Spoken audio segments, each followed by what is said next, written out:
Get comfortable. Settle in. Turn the lights down if you want. For the next several hours, we are going to drift through every unsolved mystery buried inside the longest-running animated series in the history of American television. 36 seasons. Nearly 800 episodes.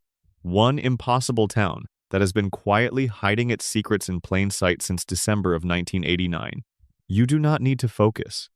You do not need to take notes. You just need to let the words wash over you and let Springfield carry you somewhere quiet. Let's begin. Section 1. The yellow skin. There is a question so obvious, so fundamental, so plainly visible in every single frame of every single episode of The Simpsons that the fact nobody ever asks it out loud is itself one of the show's deepest mysteries. Why is everyone yellow? Not Homer. Not just the Simpson family. Every single resident of Springfield. Every cashier at the Quickie Mart. Every student at Springfield Elementary. Every drinker at Moe's Tavern. Every patient at Springfield General Hospital. Every inmate at the Springfield Penitentiary. Every attendant at the Springfield Retirement Castle. Every human being who lives inside the borders of that town shares the exact same impossible skin color. A flat, warm, saturated yellow that does not exist anywhere in the natural range of human skin tones. Not even close. And the show has been showing you this for 36 years. The easy answer, the one that most people accept without thinking twice, is that it is just the art style. That is how Matt Groening drew his characters. That is the aesthetic of the show. Yellow people, blue hair, 4 fingers on each hand. It is a cartoon. It is not meant to be realistic. Do not overthink it. But here is where it gets interesting. The easy answer falls apart the moment a guest character walks into frame. When real people from the outside world visit Springfield, when celebrities appear, when government officials arrive, when characters from other cities or countries enter the story, they do not look yellow. They have different proportions. Their features are rendered with more realistic detail. Their skin color, while still stylized, bears a closer resemblance to actual human pigmentation. There is a visible, undeniable difference between the way the show draws Springfield residents and the way it draws everyone else. The writers and animators know this. It is not accidental. The distinction is deliberate and consistent across decades of animation from multiple production teams, multiple showrunners, multiple eras of the show's history. Whatever internal logic governs the appearance of Springfield's residents, it is a logic that has been maintained with remarkable precision across nearly 800 episodes. So the question becomes not whether the yellow skin is meaningful, but what it means. The most compelling answer traces back to the very infrastructure of the town. The Springfield Nuclear Power Plant, a 2-unit pressurized water reactor facility that has been operating under conditions that would make any legitimate nuclear regulatory agency weep, run by a man who has refused to bring it up to code for decades, staffed at its most critical safety position by a man whose cognitive function has been compared, charitably, to that of a sea cucumber. The plant leaks. It has always leaked. Radioactive waste has been documented being dumped into Springfield's water supply, onto children's playgrounds, into the soil surrounding the facility. The cooling towers are held together in places by chewing gum, the safety violations number in the hundreds. And the people of Springfield have been drinking the water, breathing the air, and living in the shadow of those towers for generations. Radiation does things to skin. Chronic low-level radiation exposure causes changes to melanin production. It alters pigmentation. In extreme cases, in cases of unusual or prolonged exposure to the specific wavelengths emitted by a leaking nuclear facility, the skin of affected individuals can take on a yellowish cast. The technical term for this is radiation-induced jaundice. The liver, under sustained radiation stress, produces excess bilirubin, which turns the skin yellow. The Simpsons has been showing you Springfield's radiation poisoning in the one place you look every single time an episode begins. In the faces of its characters, every yellow face in Springfield is evidence. But let us go deeper, because the yellow skin is only the surface of this particular mystery. The question of what the contamination has done to Springfield's population, physically and neurologically, runs much darker than pigmentation. Look at the physical characteristics shared by Springfield residents that you have almost certainly stopped noticing because you have been watching this show for so long that they have become invisible. 4 fingers. Every human character in Springfield, with very few exceptions, has 4 fingers on each hand rather than 5. The artistic justification is that 4-fingered hands are easier and faster to animate, and this is true, and many animated shows use this shorthand. But The Simpsons has been using it so consistently, across so many characters, across so many decades, that within the logic of the show's own universe, it has become a biological fact. The people of Springfield have 4 fingers. People from outside Springfield, when depicted with greater anatomical detail, sometimes have 5. The town's residents are, in the most literal biological sense, different from the rest of humanity. The overbites. Almost every Springfield resident has an exaggerated overbite, a jaw structure that protrudes in ways inconsistent with normal human anatomy. This is especially pronounced in Homer, whose skull shape has been the subject of multiple in-show jokes, but it is present across the entire population. The skeletal structure of Springfield's residents deviates from normal human proportions in consistent, repeatable ways. The eyes, bulging, slightly protuberant, rendered with a size and curvature that suggests something has altered the orbital structures of the people who live there. Again, this is most pronounced in Homer and Marge, but it is present across the town. The hair, Bart's spikes maintain their exact shape and angle without any styling product, and have done so continuously for 36 years without a single deviation. Marge's tower of blue hair defies gravity in ways that should not be physically possible.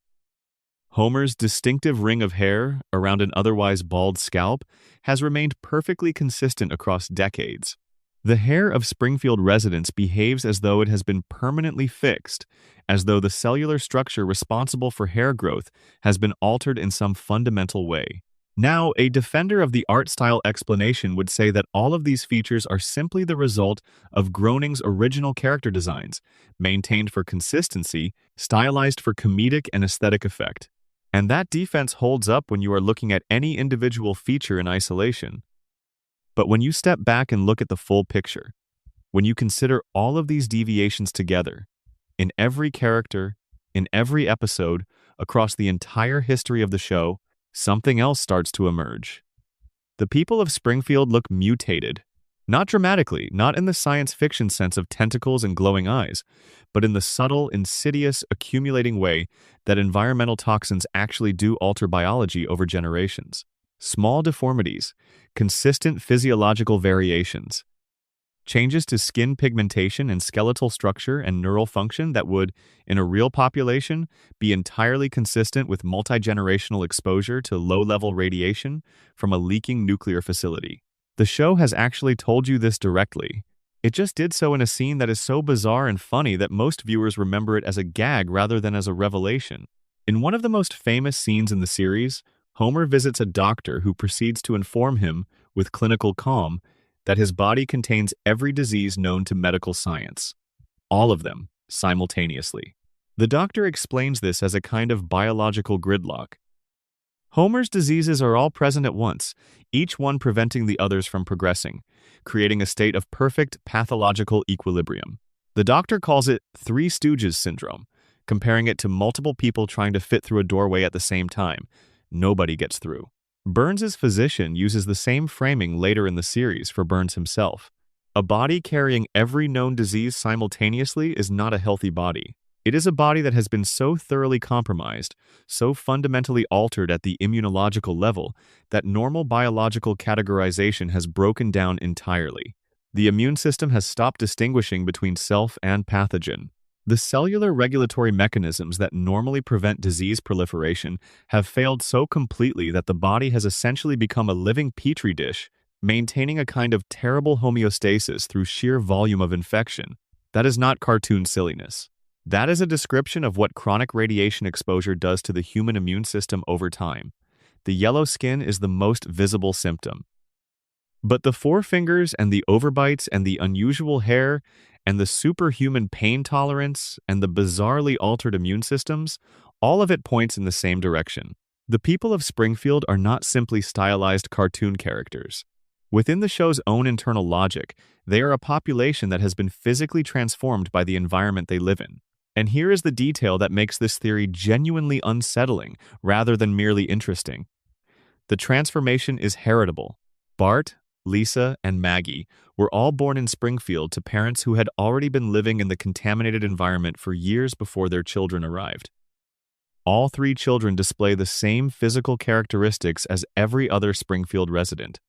The yellow skin, the overbites, the unusual hair, the deviation from normal human proportions. These are not characteristics they developed from personal exposure. These are characteristics they were born with because their parents' biology had already been altered before conception. Multi-generational radiation effects are well documented in populations living near nuclear disasters. The changes are not always dramatic. They are not always obvious in individual cases. But across a population, across generations, the patterns emerge. Consistent changes to pigmentation, changes to skeletal development, changes to neurological function, changes to immune response.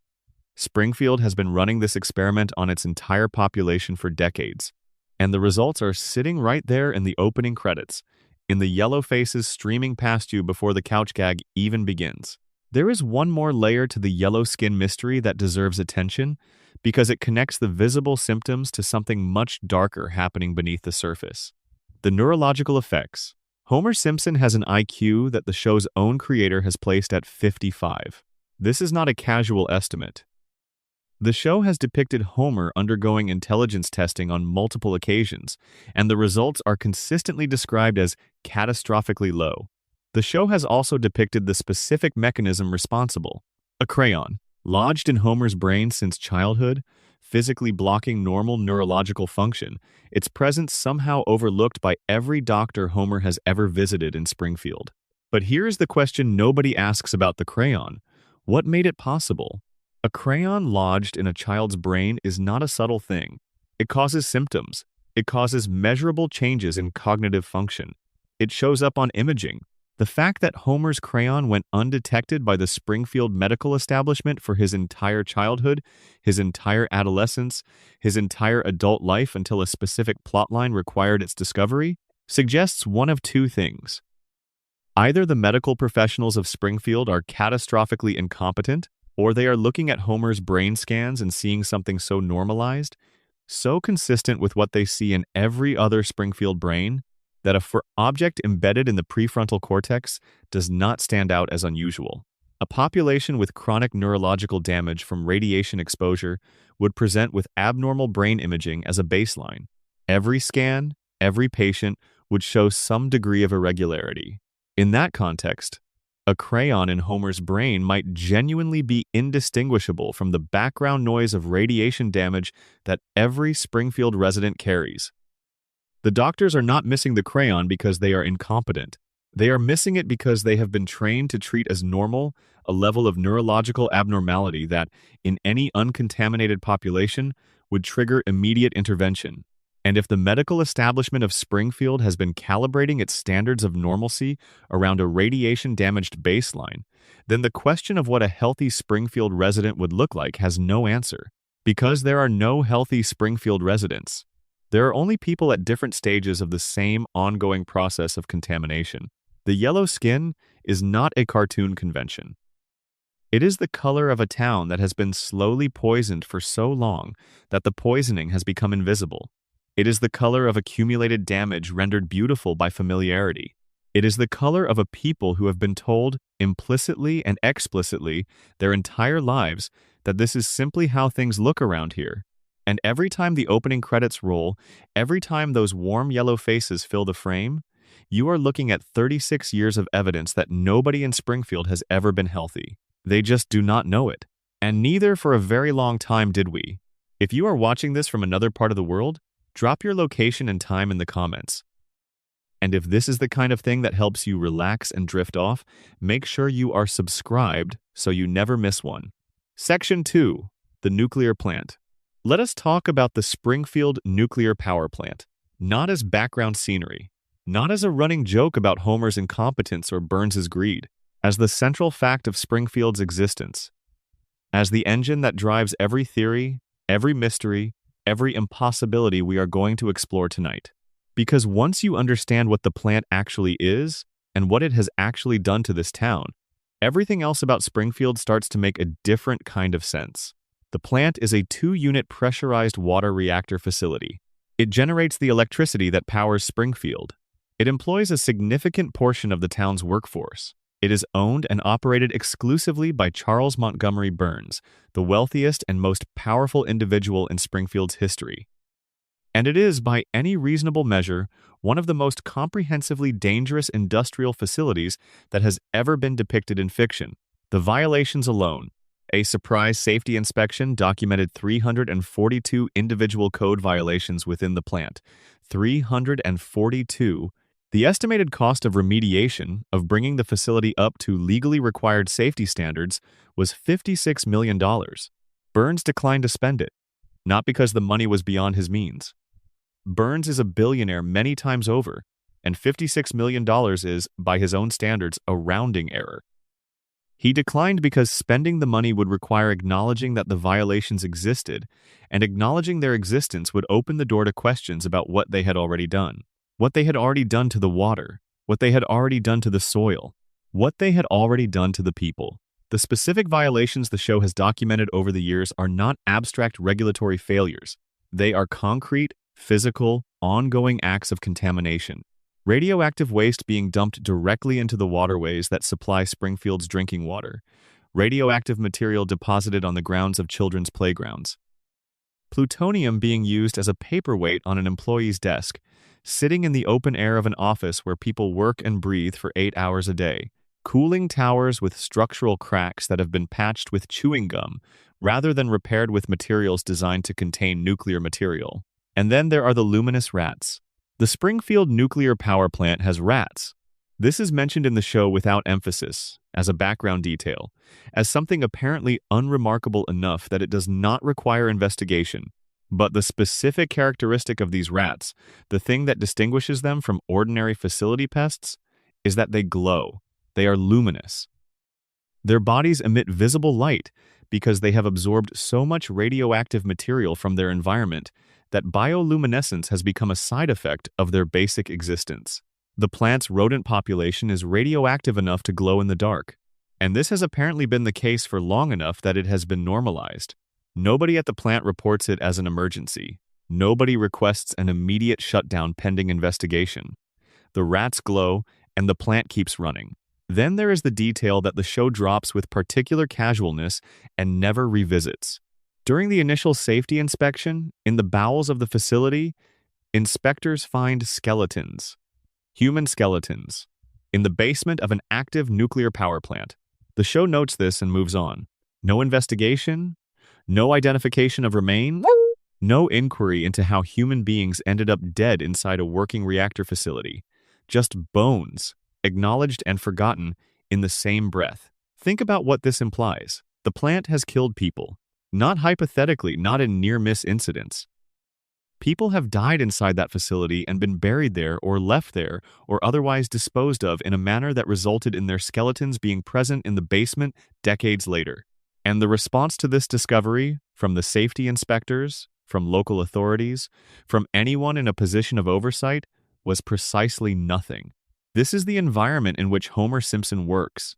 Homer is the safety inspector for the Springfield nuclear power plant. His job, his one literal professional responsibility, is to ensure that the facility does not poison the town. He is the last line of defense between Springfield's population and the ongoing radioactive contamination of their water supply, their air, their soil, and their children's developing bodies. Homer sleeps at his workstation. He eats donuts during meltdown warnings. He has, on at least one occasion, caused a nuclear incident by throwing food into the reactor core out of curiosity.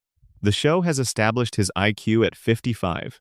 His own creator has described him as having the cognitive function of a below-average child. He has a crayon physically lodged in his brain. This is not negligence. What Burns has engineered at the Springfield nuclear power plant goes far beyond simple negligence. When a group of German investors briefly purchased the plant from Burns, the first thing they did was conduct a professional assessment of the facility. The second thing they did was attempt to bring it into compliance with basic safety standards. The cost of doing so nearly bankrupted them. The violations were so numerous and so deeply embedded in the plant's operational structure that fixing them would have required essentially rebuilding the facility from scratch. Burns bought the plant back immediately. And the first thing he did upon regaining ownership was rehire Homer Simpson. Not because Burns forgot to think about it, not because Homer charmed him, because Homer's particular combination of incompetence, complacency, and desperate need for employment makes him the ideal occupant of the safety inspector's chair. A competent safety inspector would document the violations. A motivated safety inspector would report them. A safety inspector with any genuine concern for the community would shut the plant down within a week of reviewing the existing inspection records. Homer will not do any of these things. Homer cannot do any of these things. Not because he is evil, but because the combination of his cognitive limitations, his radiation exposure, his emotional dependence on stable employment, and the specific crayon-shaped gap in his neurological function have produced a person who is constitutionally incapable of sustained critical analysis of his own circumstances. Burns did not hire Homer despite these qualities. He hired Homer because of them. Now, let us talk about what the plant has actually done to the wider town. The first visible evidence of environmental contamination appears in Season 2. Blinky, the three-eyed fish. A fish pulled from a river near the plant with 3 fully functional eyes, which represents a level of radiation-induced mutation so dramatic that it immediately becomes national news within the show's universe. A political candidate runs for governor on an anti-Burns platform using Blinky as his central evidence. Burns is forced, in a memorable and deeply strange television moment, to eat the fish on live television to demonstrate its harmlessness. The show presents this as a political embarrassment and a comedy bit. Burns eats the three-eyed fish, the candidate loses the election, Springfield shrugs and moves on. Nobody tests the water. Nobody conducts follow-up studies on the other fish in the same river. Nobody asks the logical question that follows from the discovery of a three-eyed fish. If the radiation has produced this level of mutation in the river's aquatic life, what is it doing to the people who drink the water that same river feeds? The show answered this question years later in one of the most revealing episodes in its history, Season 8, The Springfield Files. Homer encounters what he believes is an alien in the woods near Springfield. The town panics, FBI agents are brought in. The episode builds toward a dramatic reveal, and when the truth emerges, the alien turns out to be Mr. Burns. Burns has been undergoing a weekly medical treatment so extreme, so loaded with radiation and experimental chemical compounds, that his body emits a visible green glow after each session. The treatments keep him alive for another 7 days. Without them, he dies. After each dose, Burns wanders into the woods in a dazed, chemically altered state, glowing in the dark, stumbling through the trees. The people of Springfield see this glowing figure in the forest, and their first thought is extraterrestrial life, not radiation. Not the power plant that dominates their skyline and has been leaking into their water for decades, an alien. That tells you everything about how deeply the denial has been embedded. But the Burns reveal is not just a clever plot twist. It is the show telling you something specific about the relationship between the plant's owner and the contamination he is responsible for. Burns is not merely a negligent polluter. Burns is personally dependent on the same radioactive processes that are poisoning his town. His body has been so thoroughly altered by a lifetime of proximity to nuclear material that it can no longer sustain itself through normal biological means. He requires external radiation input the way a normal human requires food and water. Burns is, in a sense, the most extreme version of what the plant has done to every Springfield resident. He has simply had the resources to manage the process, to weaponize his own contamination rather than simply suffer it. Where Homer's radiation exposure has left him cognitively impaired and physically resilient, Burns has used his exposure to become something else entirely. Something that requires maintenance rather than healing. Something that has moved so far from normal human biology that weekly treatments in a specialized medical facility are the only thing keeping his systems operational. The plant does not affect Burns and the town of Springfield differently because Burns is special. It affects them differently because Burns has money. The same contamination that degrades Homer's cognitive function and turns the river fish into three-eyed curiosities, Burns manages with private physicians, experimental therapies, and the kind of medical infrastructure that only a billionaire could build and maintain. Burns and Homer are drinking from the same poisoned well. One of them has the resources to treat the symptoms. The other has a crayon in his brain. The Simpsons movie makes the contamination impossible to ignore. Springfield's environmental degradation reaches a point so extreme that the United States Environmental Protection Agency determines the town must be physically contained to prevent its pollution from spreading.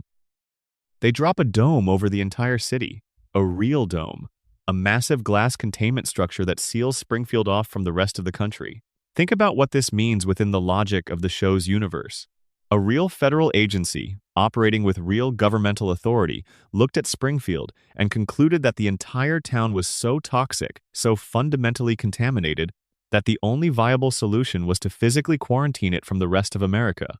Not to clean it up, not to remediate the contamination, to contain it, because the contamination is too far gone for anything else. Springfield is not a quirky town with an unusual power plant. Springfield is a federally designated environmental hazard zone. The people inside that dome, every resident who has been drinking the water and breathing the air, are living inside a contained toxic environment. And when the dome goes up, they are all still inside it. The plant is still running, Burns is still glowing, Homer is still asleep at his workstation, and outside the dome, the rest of America sleeps soundly, because at least their three-eyed fish problem is somebody else's. There is one more aspect of the plant's operation that deserves careful attention, because it connects the contamination narrative to something much more deliberately calculated than simple corporate negligence. Burns knows what the plant is doing to Springfield. He has always known. This is not speculation. The show establishes it directly. Burns funds private medical research. He employs personal physicians with expertise in radiation medicine.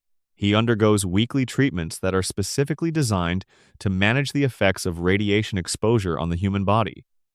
Burns understands the biological consequences of radioactive contamination better than anyone in Springfield because he has been managing those consequences in his own body for decades. He has the scientific infrastructure to synthesize treatments. He has the medical knowledge to understand what chronic exposure does to biological systems at the cellular level. He knows because his own survival depends on knowing exactly what radiation does to the human body over time. And he has been letting it happen to Springfield for the entirety of his ownership of the plant. This is not the behavior of a man who does not know the consequences of his actions. This is the behavior of a man who understands the consequences precisely and has calculated that the benefits, the monopoly control over Springfield's power supply, the economic leverage over the town's entire workforce, the political immunity that comes from being essential to a community's survival outweigh the cost of a population that gradually becomes yellower and slower and less capable of organized resistance. A population too cognitively impaired by radiation exposure to look up at the cracked cooling towers and ask why. A population, in other words, perfectly engineered for permanent compliance. Section 3. Homer's Coma. On the 1st of April 1993, something happened to Homer Simpson that may or may not have ended his conscious life. And the argument that it did end his conscious life, that every episode of The Simpsons you have watched since that date is the dream of a man in a coma in Springfield General Hospital, is the single most discussed, most debated, and most internally coherent fan theory in the history of the show. Let us walk through it slowly.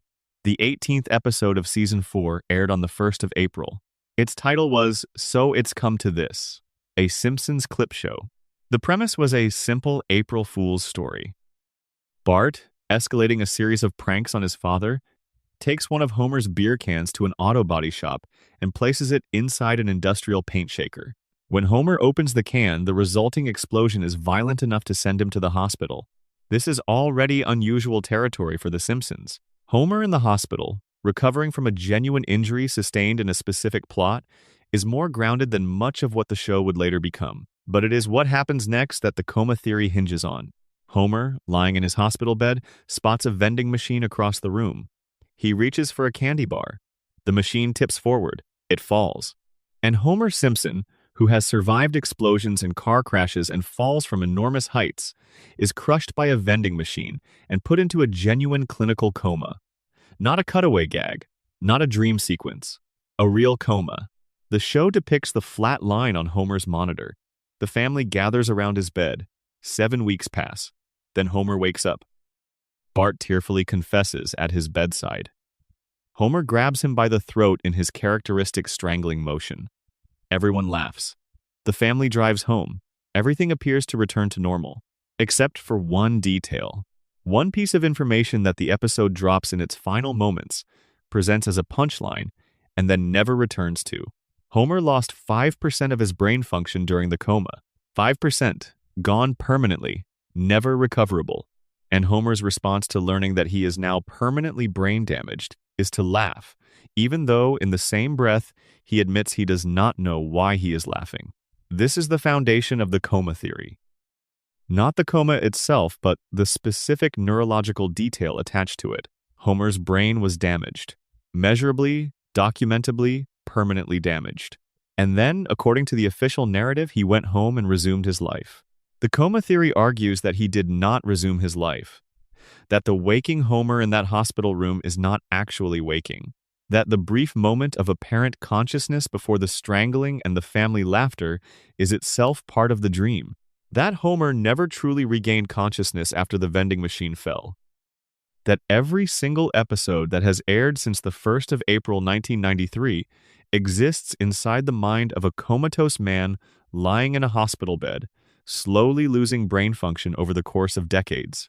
The evidence for this theory is worth examining carefully, because it is more substantial than it might initially seem. Consider the tonal shift. Before the coma episode, The Simpsons was a grounded show, not realistic in any strict sense. It was always a cartoon, but the stories were rooted in recognizable domestic life. Homer trying to quit drinking, Marge struggling with anxiety and questioning her choices, Lisa developing an intense and painful crush on a substitute teacher, Bart facing the possibility of academic failure serious enough to result in being held back a year. These are the kinds of problems that actual families navigate. They are told through the lens of satire and comedy, but their emotional core is entirely human and entirely earthbound. After the coma, the shift is dramatic. Homer goes to space. Mr. Burns captures the Loch Ness Monster. Homer becomes the leader of a vigilante group. Homer joins a secret Masonic-style fraternity. Homer meets God. Homer gets a grease business. Homer becomes a professional boxer, a food critic, a missionary, a country music songwriter, a monorail conductor. The list grows longer and stranger with every passing season. The show goes from depicting the financial and emotional struggles of a working-class family in a mid-sized American town to depicting a man whose life bears no consistent relationship to any recognizable human experience. The escalation is so dramatic that debates about when The Simpsons declined have been running on the internet for 20 years. And the coma theory has a precise, specific answer to that question. The Simpsons did not decline. Homer's brain did.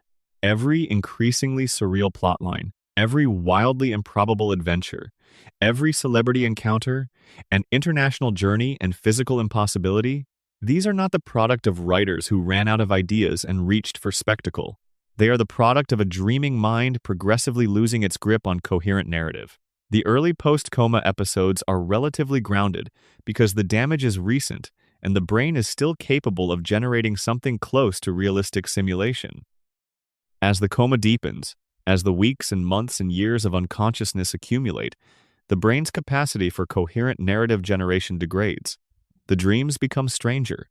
The plots become less tethered to reality. The world Homer's sleeping mind constructs starts to show the cracks and seams of a storytelling apparatus that is running out of neurological resources. The later seasons of The Simpsons are strange not because the writers stopped caring. They are strange because that is what dreams generated by a damaged brain look like. Now consider the aging problem, because this is where the coma theory is genuinely more elegant than any other explanation anyone has offered. Nobody in The Simpsons ages. Bart has been 10 years old for 36 years. Lisa has been 8. Maggie has been 1. Homer and Marge have not accumulated a single wrinkle across 3.5 decades of fictional existence. Every other theory struggles with this. The radiation theory suggests that mutated biology prevents normal aging, but this requires a significant and largely unprecedented extrapolation from what we know about radiation's actual biological effects. The floating timeline explanation simply acknowledges the phenomenon without explaining it. The cartoon logic defense points out that this is how animated shows work and asks you to accept it without inquiry. The coma theory has an answer that is both simpler and more devastating than any of these. Nobody ages because they exist in the mind of a man who went to sleep in April 1993 and has been asleep ever since. Homer cannot imagine his children growing up because he was not conscious to watch them grow. His brain does not have the reference material. He went under when Bart was 10, when Lisa was 8, when Maggie was 1, and in the absence of new information, in the sealed environment of a coma dream, those are the children his mind will generate forever. Not because it cannot conceive of them being older, but because it has no template for what older looks like. His wife does not age because the last time he saw her, before the vending machine fell, she looked exactly like that. His friends are frozen at the ages they were when the dream began. Springfield itself is locked in a version of 1993 that keeps updating its cultural references and its technology without ever letting its inhabitants move through time, because the mind that is generating Springfield cannot move through time. It is lying in a hospital bed. The celebrity appearances that flood the later seasons fit neatly into this framework. Coma patients are not in a silent void. They receive stimuli. Sounds from their environment penetrate the unconscious mind. Voices from the television in the hospital room, conversations from the people sitting at the bedside, music from the hallway, news broadcasts from the nurse's station. A dreaming brain in a coma state processes these fragmentary inputs and incorporates them into its narrative. The name Homer hears through the fog of unconsciousness becomes a character in his dream. The voice becomes a presence in Springfield. What looks like the show's writing staff running out of organic story ideas and reaching for famous guests is actually Homer's dreaming mind, absorbing the ambient noise of a hospital and weaving it into the simulation. Every celebrity who appears in Springfield is, in this reading, a sound Homer heard from his bed, translated by a sleeping brain into a dream character and deposited into a town that exists nowhere except behind his closed eyes. There is one more piece of evidence for the coma theory that deserves particular attention, because it predates the coma itself and gives the whole theory a quality that is difficult to shake. 6 months before the coma episode, in the season 4 premiere, Homer has a conversation with God, an actual conversation, face-to-face, Homer Simpson and the divine, talking. And during this conversation, God tells Homer something that is framed as a theological comfort but reads, under the coma theory, as a prophecy. God tells Homer that he will learn the meaning of life. But not yet. Homer's time, God implies, is coming. 6 months later, Homer is in a coma. The timeline is precise. The framing, in retrospect, is not ambiguous. God told Homer that his conscious time was nearly finished, that he would understand the meaning of life, but the understanding would come through a door that closed behind him. And 6 months after this conversation, a vending machine fell, and Homer's waking life ended. The show's own writers acknowledged the coma theory directly in season 34, in an episode called Lisa the Boy Scout.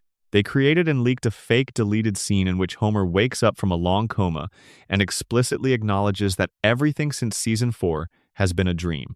The scene was voiced. It was animated. It was deliberately constructed to match the parameters of the fan theory with precision. Then the show claimed it was a hoax, a fake scene planted by hackers. The writers denied it, the showrunners denied it, and the audience laughed and moved on. But the fact that the scene exists at all is telling. Someone in the production apparatus of The Simpsons took the time to create a fully animated, fully voiced scene in which Homer wakes up from a decades-long coma and the dream is acknowledged. They made that scene and then they said it was not real. They showed you the truth and wrapped it in a denial. And the audience accepted the denial the same way Springfield accepts every uncomfortable truth that the town's social infrastructure is designed to suppress. Executive producer Al Jean addressed the theory publicly in 2015. He said it was not true.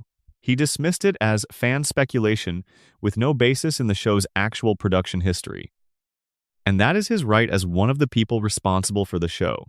But his dismissal notably did not address the tonal shift after season 4.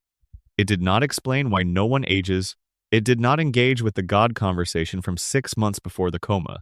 It did not explain why the show has become progressively less coherent with each passing season, precisely as you would expect from a dream generated by a brain with continuously declining function.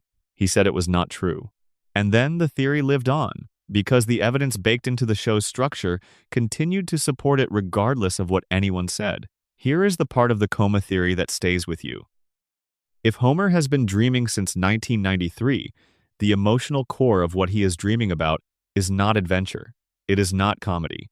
It is not the increasingly bizarre situations his dream self navigates across 36 seasons of television. It is his family. Every episode, regardless of its ostensible plot, ends at the same address. Homer finds his way home. The door opens onto the living room of 742 Evergreen Terrace. Marge is there. Bart is there. Lisa is there. Maggie is there. The family is intact. Whatever happened during the episode, whatever disaster was navigated or created, whatever journey was taken and returned from, the final image is always the family in the house that Homer's mind has been maintaining, perfectly preserved, for decades. Because that is what Homer wants. That is the only thing he has ever really wanted, not the space missions or the celebrity encounters or the 137 jobs he has held over the course of the show's run. Just the family. Just the kids who are always small enough to hold. Just Marge, who always knows his name and loves him anyway. Just the house where the beer is cold and the television works and nobody has to say goodbye. The coma is not a nightmare. It is the closest thing to a perfect life that Homer Simpson's mind could construct. A world where his children never grow up, never leave, never become complicated adults with lives that take them away from him, where his wife never stops loving him, where every disaster resets by the next episode and the family is whole again. In the coma, the story never ends. And as long as the story does not end, Homer never has to find out how much time has passed, whether Marge waited, whether anyone is still sitting at his bedside, whether, when he finally opens his eyes for real, there will be anyone left in the room. Section 4. Who really shot Mr. Burns? Before we get to the official answer, let us acknowledge something. The official answer is Maggie, Season 7, Episode 1. The show told us, case closed, baby did it. Except the case was never really closed. The more carefully you examine the evidence, the more the official verdict starts to feel less like a solution and more like a conclusion that the show reached before the mystery it was supposed to answer had been fully worked out. Let us go back to the beginning. Season 6, Episode 25. Who Shot Mr. Burns, Part 1. This was the summer of 1995, and The Simpsons attempted something that had never been done by an animated series before, a genuine mystery. A cliffhanger designed not just for dramatic effect, but as an actual puzzle for the audience to solve. The show's creators invited viewers to participate in a national contest. Guess the shooter correctly and win the prize. Fox promoted the storyline like a genuine cultural event. America's Most Wanted produced a tie-in special treating the fictional crime as an unsolved case. The Simpsons that summer was not just a television show. It was a national puzzle, and the puzzle needed a setup worthy of the attention. The show provided one. Burns had gone too far. He had, over the course of the episode, managed to offend, injure, or devastate virtually every significant character in the show's universe. He had stolen an oil well from beneath Springfield Elementary, gutting the school's budget and eliminating programs that the children depended on. He had shut down Moe's Tavern by manipulating the financial situation of its owner. He had created a sinkhole that collapsed the Springfield Retirement Castle. He had injured Santa's little helper, the Simpson family dog, badly enough to require veterinary care. And then, for his grand finale, he had constructed a massive mechanical disc and used it to block the sun over the entire town of Springfield, forcing every resident to purchase electricity from his power plant or live in permanent darkness. Burns stole the sun from an entire town. As a business strategy, when Smithers, his loyal assistant of decades, objected to this particular plan on moral grounds, Burns fired him on the spot. By the end of Part 1, every single character in the show had a documented, specific, personal reason to want Burns dead. Every single one. Homer, because Burns had refused for years to learn his name despite Homer working for him for an extended period. Bart and Lisa, because the stolen oil money had destroyed their school's programs. Grandpa Simpson, because the sinkhole had destroyed his home. Groundskeeper Willie, because his job was gone. Tito Puente, because the music program Burns defunded was the thing he cared most about. Moe, because his bar was gone. And Smithers himself, freshly fired, spiraling into something like grief. The town gathered at a public meeting to confront Burns. The tension was audible. Multiple characters were shown in possession of weapons. Burns appeared, delivered a speech of magnificent arrogance, and then collapsed, a single gunshot wound. He staggered to the town sundial and fell, his hands landing on two letters. From the perspective of someone standing over him, those letters read W and S. From Burns's own perspective, lying on his back looking up, they read M and S. The screen went dark. America waited through an entire summer. When Part 2 arrived in September of 1995, the investigation played out with comedic procedural energy. Smithers confessed immediately, his guilt-ridden conscience unable to contain itself. The confession collapsed when it became clear that Smithers had been blackout drunk the night of the shooting and had actually shot a completely different person in an entirely different location.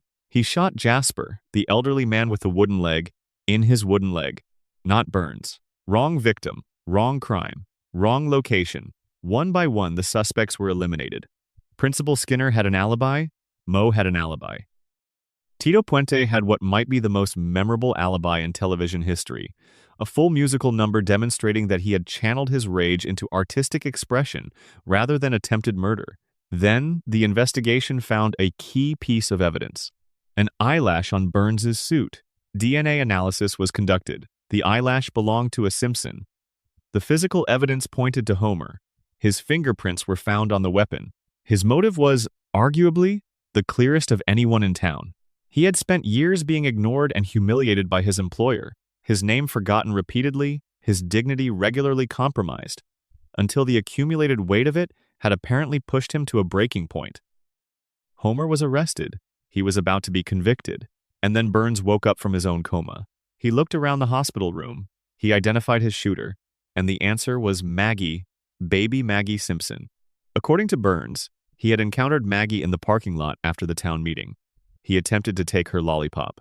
In the struggle, his gun fell from his holster. Maggie picked it up. The gun discharged. Burns was shot. Mystery solved. Case closed. Baby did it, except. Let us start with the contest, because the contest is where the official answer first starts to show its seams. Fox invited viewers across America to submit their guesses. Thousands upon thousands of entries arrived. And according to the DVD commentary recorded by the show's own writers and producers, not a single person in the randomly selected pool of entries guessed the correct answer. Nobody won. The person who was awarded the prize was chosen at random from the sample and, since they did not have the right answer, received a cash payment instead of the promised prize of being animated into a future episode. The writers acknowledged on the same commentary that there was one person who had posted the correct answer to a Simpsons newsgroup on the night of the original broadcast. One person, out of the tens of thousands who had entered and presumably the much larger number who watched the show and thought about the mystery. That person used a college internet account that had been deactivated by the time the contest closed. The production team issued an open invitation for them to come forward. As far as anyone has been able to determine, they never did. What this tells us is not a small thing. The show's creators designed a mystery, told the public it was solvable from the clues presented in Part 1, ran a national contest around it, and then when the answer was revealed, virtually nobody in the audience had solved it.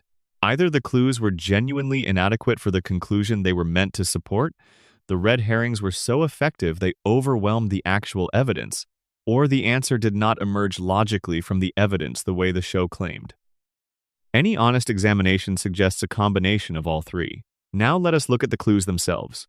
Burns falls on the sundial. His hands point to W and S, or from his perspective, M and S. The show's conclusion is that this spells out Maggie Simpson. M for Maggie, S for Simpson. Case closed. Except Burns himself, speaking canonically on the record after waking from his coma, stated that his hands landing on those letters was not intentional. He did not deliberately position himself to communicate his attacker's identity.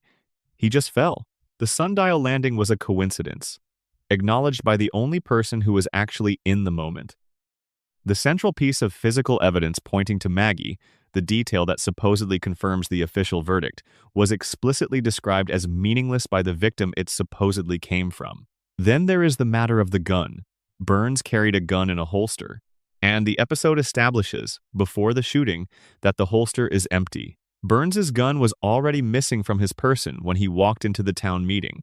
This means the shooter did not bring their own weapon. They used Burns's gun, which means they either took it from him before the meeting or found it after it had already been separated from its owner.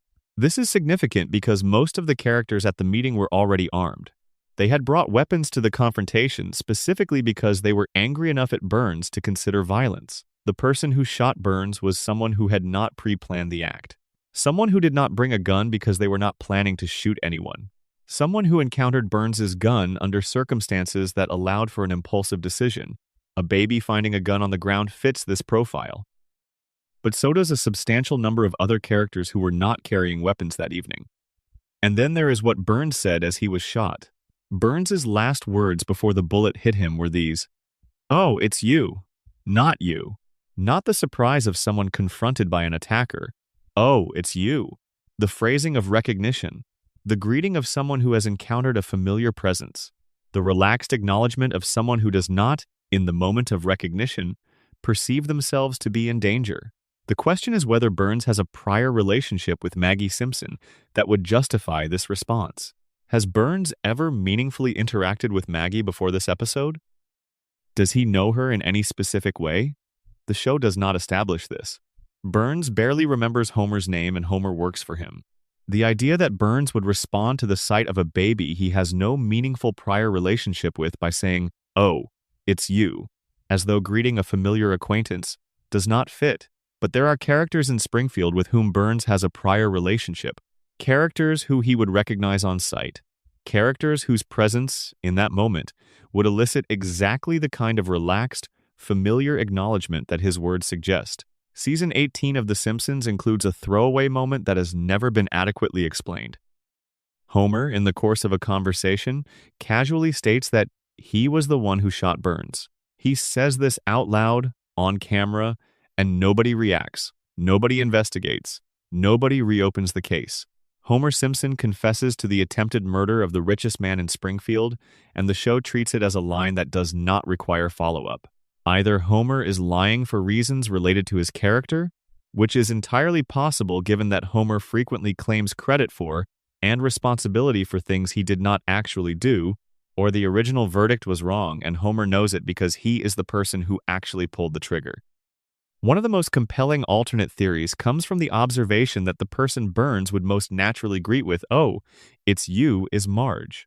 Burns's complicated feelings toward Marge, established in an earlier episode where he developed a romantic infatuation with her, provide a clear motive for protective behavior. A man who has been shot by someone he loves, as he is lying on the ground fighting to stay conscious, might choose to obscure their identity. Might look at the sundial and let the letters mean whatever the investigators wanted them to mean. Might wake up from his coma knowing exactly who shot him and choosing, for reasons personal, and possibly even affectionate, to redirect the investigation. And Maggie makes the perfect alternative target. Chief Wiggum, the investigating officer, says it himself. No jury in the world would convict a baby. Maggie cannot be prosecuted. Maggie cannot deny the accusation. Maggie cannot explain herself. She is, in every practical sense, the ideal person to blame for a crime you want to see go unpunished, because blaming Maggie is equivalent to closing the case without consequence for anyone. The show knows that this theory holds together. It acknowledges this in the final shot of Part 2, after the verdict has been delivered and everyone has left the room. Maggie is alone. She checks her surroundings carefully, deliberately, in a way that registers as more than infant behavior. And then she moves her pacifier in a motion that mimics pulling a trigger. The show frames this as confirmation. Maggie did it. She remembers doing it. But the same gesture can be read differently. A baby who witnessed someone else shoot a man. A baby who watched the motion of someone else pulling a trigger. A baby who is imitating what she saw because that is what babies do. They mirror the actions of the people around them. Is Maggie confessing, or is she remembering? The alternate endings prove that even the writers were not fully committed to the answer they gave. A complete alternate conclusion was animated and voiced in which Smithers is revealed as the shooter. Full production. Full voice cast. Fully realized. This ending was shown in a clip show episode hosted by Troy McClure, who dismisses it by pointing out that all the Simpson DNA evidence would have to be ignored, which would be, he says, downright nutty. Then he references, in the same breath, the O.J. Simpson trial, where a jury ignored DNA evidence to reach an acquittal. The show is winking at you. It is telling you that juries ignore DNA evidence, that official verdicts can diverge from physical facts, that the truth of who committed a crime and the official conclusion about who committed a crime are two things that sometimes share no meaningful relationship. An early production draft had Barney Gumble as the shooter. The writers considered this seriously. They planned to send him to prison. It was abandoned, which means the answer was not predetermined by the clues embedded in the episode. The clues were written to accommodate whatever answer the writers eventually chose. The mystery was reverse engineered. The official answer is Maggie Simpson. But the contest nobody won. The sundial clue the victim himself called coincidental. The gun that was already missing before the meeting. The final words of a man greeting someone familiar. Homer's unexamined confession in season 18. And the fully animated alternate ending where somebody else did it. All of this suggests something specific about the nature of the verdict. The case was closed. But Springfield knows the difference between closed and solved. Section 5. Mr. Burns, the Immortal. Let us talk about how old Mr. Burns is. The show has never committed to a single definitive answer on this question, which is itself part of the mystery. But every piece of evidence the show has offered, every historical reference Burns has made, every personal memory he has shared, every figure from history he has described knowing personally, points toward the same conclusion. Charles Montgomery Burns is well over 100 years old. By the most conservative reading of his timeline, he was born somewhere in the late 19th century. By a more liberal accounting of the show's many contradictory references to his past, he might be pushing 130 or 140 years of age. And he is not just alive, he is functional. Burns runs a multi-billion-dollar corporation. He manipulates municipal and regional politics. He understands modern finance, modern technology, and modern law. His mind, despite his physical frailty, is sharp, calculating, strategically ruthless in ways that require sustained planning across years and decades. He is, by any fair assessment, the most cognitively capable character in Springfield, the most consistently intelligent, the most able to understand complex systems, anticipate consequences, and execute long-term plans. A man who is 130 years old, with a mind that functions at that level, sustained in a body that the show has repeatedly described as containing every known disease simultaneously, is not a natural phenomenon. He is a project. An ongoing, resource-intensive, medically supervised project with one objective: keep Burns alive. The Springfield Files gave us the mechanism. Burns undergoes a weekly medical treatment. The show is not specific about every component of this treatment, but it is specific about two things. It involves radiation, and its effects are so dramatic that Burns's body emits a visible green glow for some period after each session. The treatment keeps Burns's biological systems operational for exactly 7 more days. Without it, his systems fail. He dies. The margin for error is precisely 0. Think about what this means at the practical level. Burns has organized the entirety of his adult life around not missing a weekly appointment. Every schedule, every commitment, every plan that Burns makes exists within the framework of this single, non-negotiable requirement. 7 days. Then, back to the facility. 7 more days. The rhythms of one of the most powerful men in Springfield's history are governed by a treatment schedule that he cannot deviate from even slightly without dying. And the treatment involves radiation.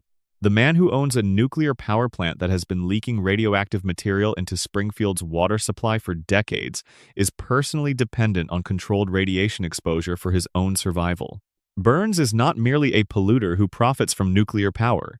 He is a being whose continued existence is contingent on the same radioactive processes he has been allowing to contaminate his community.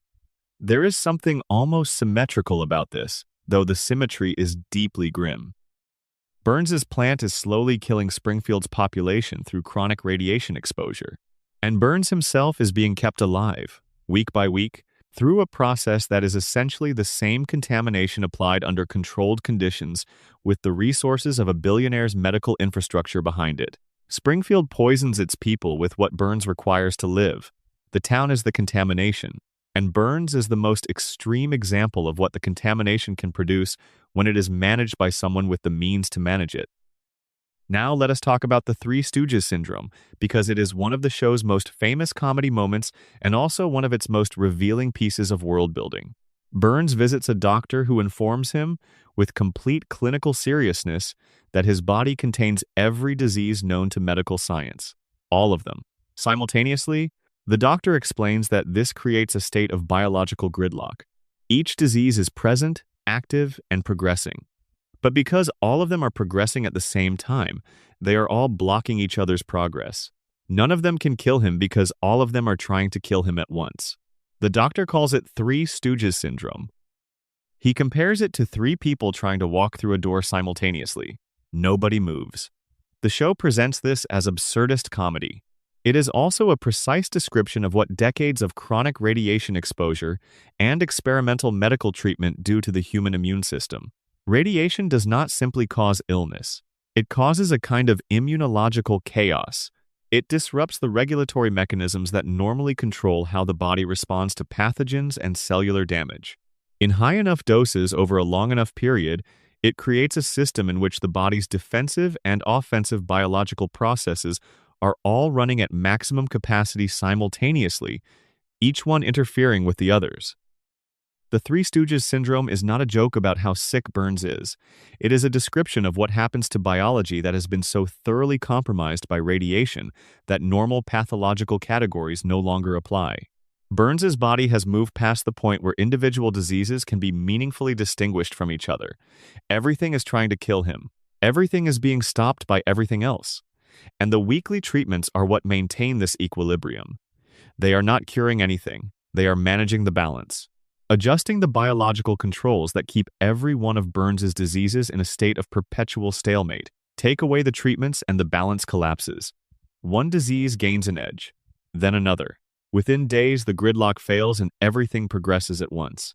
That is why the margin for error is zero. That is why Burns cannot miss a single appointment, because his continued existence is not a natural state that will persist on its own. It is an engineered state that requires continuous active maintenance. Burns is less a living person than a carefully managed system, a biological reactor whose control rods must be adjusted every 7 days or the whole thing melts down. Smithers' role in all of this is more significant than it appears. Smithers is not simply Burns' assistant. He is the keeper of Burns' schedule. He is the person who ensures that every appointment is made, every treatment administered, every logistical requirement of Burns' survival met with the precision that Burns' medical condition demands. The show has established repeatedly that if Smithers were ever removed from his position, Burns would be helpless. Not emotionally helpless, though that is also true. Physically helpless. Without Smithers managing the treatment schedule, Burns would miss a dose. The equilibrium would fail. The diseases would surge. Smithers knows this. He has always known this. His devotion to Burns is not simply emotional dependence, though it has that quality as well. It is rooted in the knowledge that his absence is equivalent to a death sentence. If Smithers leaves, Burns dies. And Smithers, for reasons both professional and personal, has chosen to remain. Their relationship, which the show has mined for decades as a source of comedy about unreciprocated devotion, is at its foundation something much darker. A man who is kept alive by another man's logistical competence, and who knows it. A man who understands that his survival depends on one person maintaining a schedule that nobody else fully understands. The comedy of Smithers' unrequited feelings sits on top of a dynamic that is, at its core, about one person having absolute power over another person's continued existence and choosing, for complicated reasons, not to use it. Burns has references to historical events scattered across decades of the show, like breadcrumbs. He knew Howard Hughes. He attended Yale in what the timeline suggests was the early 20th century. He served in World War II, in a capacity that the show characterizes as morally questionable. During that service, he stole a $1 trillion bill from the United States government and kept it hidden for decades. He has referenced the Gilded Age of American economic history not as a period of time he has read about, but as an era he personally experienced. He has described the Spanish-American War as something he lived through. His family wealth predates the Industrial Revolution. The Burns dynasty is one of the oldest and most consistently powerful lineages in the show's version of American history. Not simply wealthy in the current generation, but continuously, generationally powerful across spans of time that dwarf most American institutions. And this raises a question that the show raises implicitly but never answers directly. Is Burns unique? Is his longevity an accident of his particular combination of wealth and medical access and radioactive constitution? Or is there something in the Burns family history that suggests his predecessors found their own ways to extend their hold on power beyond the normal human lifespan? The show depicts Burns's family as one that has maintained continuous control of their fortune for longer than most American institutions have existed. This kind of continuity does not happen through normal generational succession, through children inheriting from parents who inherited from grandparents. Normal inheritance produces dilution, dispute, dissipation. Fortunes split and shrink over generations. Dynasties fragment. The Burns dynasty has not fragmented. It has remained intact, concentrated, purposefully maintained across centuries. The current Burns did not simply receive this inheritance. He has been extending it, actively and personally, for over 100 years. Before him, something or someone was doing the same. The question the show leaves unanswered is whether the current Burns' method of survival, the weekly radiation treatments, the managed disease equilibrium, the medical infrastructure of a billionaire focused entirely on personal longevity, is the culmination of a family tradition. Whether previous holders of the Burns name and fortune employed different methods to the same end, whether the dynasty has always found ways in each era to keep its primary holder alive long enough to consolidate before passing control, or whether Burns is the only one who ever figured it out, whether the longevity that has allowed him to accumulate this level of power and exert this level of control over Springfield is something he discovered rather than inherited, a personal technological solution to the biological problem of mortality, engineered, maintained, and guarded as carefully as any other aspect of his empire. Either way, the result is the same.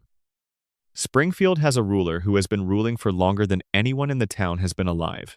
Who remembers the town's history from the inside? Who has watched generations of Springfield residents be born and grow up and grow old and die while he remained unchanged in his mansion on the hill, glowing faintly in the dark after his weekly treatments, calculating his next 7 days?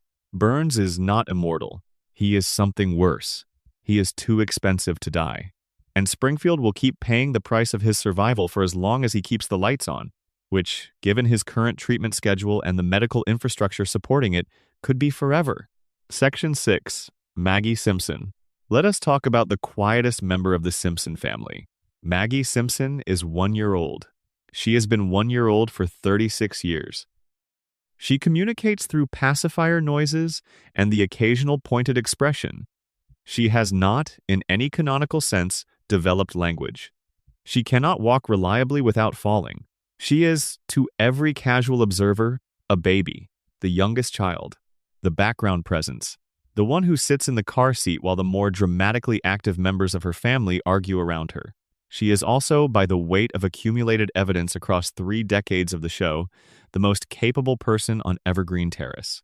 Let us start with the shooting. We have already covered the question of whether Maggie actually pulled the trigger in the Who Shot Mr. Burns mystery. We have examined the alternate theories and the evidence that complicates the official verdict. But set aside for a moment the question of whether the shooting was intentional or accidental, and focus on what happens immediately after. A baby is identified as the person who shot the richest man in town. The police investigate. Evidence is collected. Chief Wiggum delivers his verdict. And then, in the final shot of the episode, after everyone has left the room, Maggie is alone. She looks around. She checks, deliberately and specifically, that no one is present. And then she moves her pacifier in a motion that mimics the act of pulling a trigger. This is a 1-year-old child demonstrating the following capabilities in sequence: situational awareness sufficient to note who is present in a room, the cognitive ability to assess whether it is safe to perform a particular action, memory of a specific physical motion sufficient to reproduce it with accuracy, and the judgment to wait until privacy has been confirmed before reproducing it. Those capabilities do not belong to a typical infant. They belong to someone who understands that what they are doing has significance, and that performing it publicly would have consequences. Maggie waited until she was alone. She checked her surroundings. Then and only then did she reenact the gesture. This is not reflexive behavior.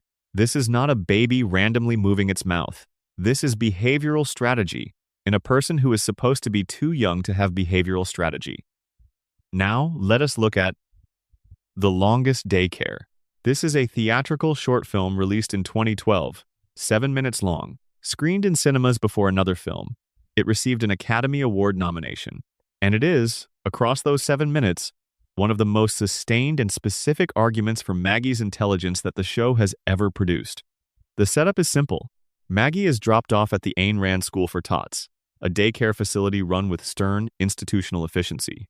Inside, Maggie encounters a caterpillar she wants to protect. Another baby, a bully, wants to destroy it. What follows is Maggie executing a multi-step plan to get the caterpillar to safety, moving through the facility, reading the environment, identifying threats, finding routes that avoid detection, adapting when her initial plan is interrupted, improvising solutions in real time, and ultimately releasing the butterfly the caterpillar becomes into the open air outside the facility. She does this without speaking a word. She does it while constrained by the motor limitations of a 1-year-old body. She falls. She crawls.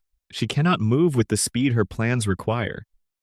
But she compensates for every physical limitation with decision-making that is, across 7 minutes of close observation, flawless. Every choice she makes is the correct one. Every adaptation is effective. Every improvisation works. Her body is 1 year old. Her mind is operating at a level that most adults never reach. This is the tension at the core of Maggie Simpson. She is trapped behind an infant's physical limitations with a cognitive capacity that those limitations cannot contain. She can plan. She can observe and assess and adapt and execute. She can read other people's behavior with enough accuracy to predict it and account for it. She can perceive threats before they materialize. She is, in every meaningful cognitive sense, an adult operating inside a baby's body, and the show has tested this. Across multiple episodes, in various contexts, Maggie's intelligence has been measured or implied to be extraordinary, off the charts. Beyond what standardized tests can meaningfully capture, the show deploys these moments as quick jokes and moves past them without dwelling on the implications. But the pattern is there, consistent and repeated. Maggie is not a normal baby. She has never been a normal baby. Now consider her silence in the context of her family. Lisa Simpson is brilliant, genuinely, demonstrably brilliant. Her IQ, her analytical capabilities, her emotional and ethical intelligence, all of these are established as exceptional from the show's earliest episodes. And what has this brilliance produced for Lisa within the world of the show? Isolation, mockery, the specific loneliness of being the smartest person in a room that does not want to be improved. Lisa speaks her mind and gets ignored. She challenges authority and gets punished. She raises inconvenient questions and receives inconvenient resistance. Maggie has been watching this since the day she was born. She has had 36 years to observe what happens when intelligence makes itself visible in Springfield. The lesson is not subtle. Being visibly intelligent in Springfield is a disadvantage. It makes you a target. It gets you dismissed and marginalized and punished. It earns you the specific resentment of a community that feels implicitly judged by your existence. Lisa's intelligence is her most defining characteristic and her greatest source of suffering. Maggie learned a different lesson. Silence is protection. Invisibility is power. The less they notice you, the more you can do. And Maggie, from behind her pacifier and her enormous eyes, has been not being noticed for 3 decades while quietly being the most consequential person in the room. Think about Maggie's record. She shot a billionaire and faced 0 legal consequences because nobody prosecutes babies. She led a daycare rebellion against a tyrannical administrator and succeeded without speaking a word. She has saved her family from life-threatening situations on multiple occasions, in ways that were noticed in the moment and forgotten immediately after. She operates in the spaces where nobody is paying attention, and she consistently accomplishes things that the show's nominally more capable characters cannot. She does this by maintaining the most effective disguise available to her. She acts like a baby, quiet, passive, apparently helpless, all of which she is not.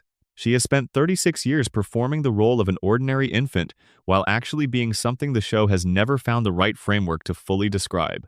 The theory that her silence is a conscious, strategic decision rather than developmental delay is supported by the one time Maggie spoke on screen. Her first word was voiced by Elizabeth Taylor. A cameo of extraordinary weight given to a single syllable. Daddy, spoken once. Never repeated in any canonical episode afterward. Maggie chose to speak once. She said the most emotionally loaded word available to her in that moment. And then she went back to silence. A child with a developmental delay does not speak once, with precision and clarity, and then choose not to again. That is a person who has evaluated the costs and benefits of language in their specific environment and concluded that silence serves them better than speech. Now, connect Maggie to the radiation theory. If the Springfield environment produces mutation, if the contamination from the plant has been altering the biology of everyone who lives in its shadow for generations, the effects are not uniform. Homer's mutation appears to have suppressed cognitive function. His brain, already impaired by a crayon and by decades of direct workplace radiation exposure, represents what happens when the contamination takes something away. Maggie appears to represent the other possibility. What happens when the contamination gives something? Not to everyone, not predictably or replicably, but occasionally, in the right genetic context with the right developmental timing, the same radiation that has been degrading the population could produce something extraordinary. A mind that the contamination amplified rather than diminished. Homer and Maggie are the two extremes on the same curve, the furthest distance apart on the spectrum of what the plant's contamination has produced in the Simpson family. They share a home, they share blood, they have been breathing the same air and drinking the same water. And one of them is barely functional by conventional cognitive standards, while the other is operating at a level that conventional cognitive standards cannot reach. And if the coma theory is true, then Maggie's intelligence takes on a quality that is almost unbearable. If Homer is dreaming, if every episode is the product of an unconscious mind trying to preserve his family in amber, then Maggie's brilliance is Homer's deepest wish for his youngest child. He cannot see her grow up. He cannot be there for the milestones. He cannot know what she becomes. So, in the dream, he makes her extraordinary. He gives her a mind that will be able to protect itself. He makes her capable of things that no baby should be capable of, because an unconscious father needs to believe that the child he cannot protect will be okay anyway. Her genius is a prayer. A father's desperate hope for a daughter he cannot reach, encoded in the dream that is keeping him company in the dark. But outside the coma theory, in the waking world of Springfield, there is another reading, darker and more patient. Maggie does not speak because she has decided that Springfield does not yet deserve to hear what she has to say. She has been watching for 36 years. She has been cataloging, learning, understanding the architecture of a town that runs on denial and control and the systematic suppression of anything that threatens the established order. She has watched Burns operate. She has watched her father be used. She has watched her sister fight and lose. She has watched the machinery of Springfield process every inconvenient truth and bury it, and she is waiting. For what, the show has never said. Maggie's endgame is the last truly unsolved mystery of the Simpson family. We have seen glimpses of what she is capable of, the shooting, the daycare rebellion, the moments where she intervenes in a crisis with a precision and a calm that nobody around her is prepared for. These are not the actions of someone who has not yet decided what to do. These are the actions of someone who is choosing their moments carefully. Behind that pacifier, behind those enormous, unreadable eyes, behind 36 years of performed helplessness, something is thinking. Something is planning. Something has been watching Springfield with the patience of a mind that understands that timing is everything. And when Maggie finally decides the moment has arrived, Springfield will not see it coming. She has made very sure of that. Section 7. The predictions. Let us talk about the most viral thing The Simpsons has ever done. Not a specific episode, not a specific character, a phenomenon. The idea that a cartoon sitcom from 1989 has been accurately predicting the future for over 3 decades, that buried inside nearly 800 episodes of an animated family comedy is something that functions, depending on who you ask, as prophecy, as coincidence, as statistical inevitability, or as something stranger and more interesting than any of those categories fully capture. Let us start with the predictions you have almost certainly seen. The year 2000. Episode title, Bart to the Future. The Simpsons depicts a future in which Lisa Simpson has become the first female president of the United States. In that same episode, the president Lisa succeeded in the Oval Office is identified as Donald Trump. The episode aired 16 years before Trump won the 2016 presidential election. 16 years before a celebrity businessman with no prior political experience won the American presidency, The Simpsons depicted this outcome as a joke about the absurd direction American politics was heading. And then American politics headed exactly there. The internet's response was enormous. Screenshots from the episode spread across every platform. The Simpsons predicted Trump became a phrase that entered mainstream conversation. People who had not watched the show in decades were suddenly asking how they could have known. That is the headline prediction. But the list behind it is long and specific enough to be genuinely striking. In a 1995 episode, the show depicted a device worn on the wrist that functions as a personal communication and information device, bearing a strong resemblance to what we now call a smartwatch. The Apple Watch launched in 2015. In a 1994 episode, Homer went to space aboard a civilian spacecraft alongside Buzz Aldrin, decades before commercial space tourism became a real industry rather than a science fiction concept. In a 1998 episode, Homer wrote an equation on a chalkboard that appears to have predicted the mass of the Higgs boson particle. This prediction would not be experimentally confirmed until the Large Hadron Collider at CERN did so in 2012, 14 years after the episode aired. In a 1999 episode, Homer proposed a theory about the universe being shaped like a donut, a torus. Years after this episode, cosmological research based on cosmic microwave background radiation data produced results that were, at minimum, consistent with a toroidal universe shape. In a 1993 episode titled Marge in Chains, a flu virus originating in Asia spreads to Springfield, causing panic buying, social disruption, and a desperate search for a cure or vaccine. The episode aired 27 years before the COVID-19 pandemic. During the fictional Springfield outbreak, townsfolk accidentally release a swarm of killer insects, which arrived in the real world as so-called murder hornets, Asian giant hornets that appeared in North America during the actual 2020 pandemic. In a 1996 episode, the show depicted a comedy scenario in which the hip-hop group Cypress Hill booked the London Symphony Orchestra for a concert by accident. This exact scenario actually happened. In 2024, Cypress Hill performed with the London Symphony Orchestra at the Royal Albert Hall. The gap between the joke and the reality was 28 years. In a 1998 episode, the show depicted Disney acquiring 20th Century Fox as a joke about the inevitable trajectory of media consolidation. Disney acquired 20th Century Fox in 2019 for approximately $71 billion. Across episodes from the 1990s and early 2000s, the show depicted video calling technology, autocorrect failures on handheld devices, and pervasive surveillance culture years before these became elements of everyday life. The list goes on, and every time a new item is added to it, the internet responds with the same mixture of amazement and something approaching suspicion. How are they doing this? Are the writers somehow accessing information about the future? Is this more than coincidence? Is there something about the show's production process that produces genuinely prophetic content? The people who make the show have a consistent answer. Al Jean, who has been an executive producer since the show's earliest seasons, addresses the prediction phenomenon with deliberate bluntness. His explanation is essentially this: if you throw enough darts at a large enough target for a long enough time, some of them will hit the bullseye. The Simpsons has produced nearly 800 episodes over 36 years. Each episode contains dozens of jokes, satirical observations, and speculative scenarios about the trajectory of American culture, technology, and politics. When you generate that volume of content over that span of time, some of it will align with future events through pure statistical probability. Producer Bill Oakley, who ran the show during several of its peak creative seasons, has put it even more plainly. The history of the predictions in his telling is primarily the history of confirmation bias. The episodes are so old that history has had time to repeat itself. The audience remembers the hits and forgets the misses.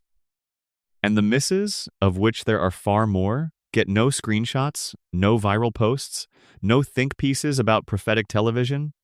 Both of these explanations are largely correct.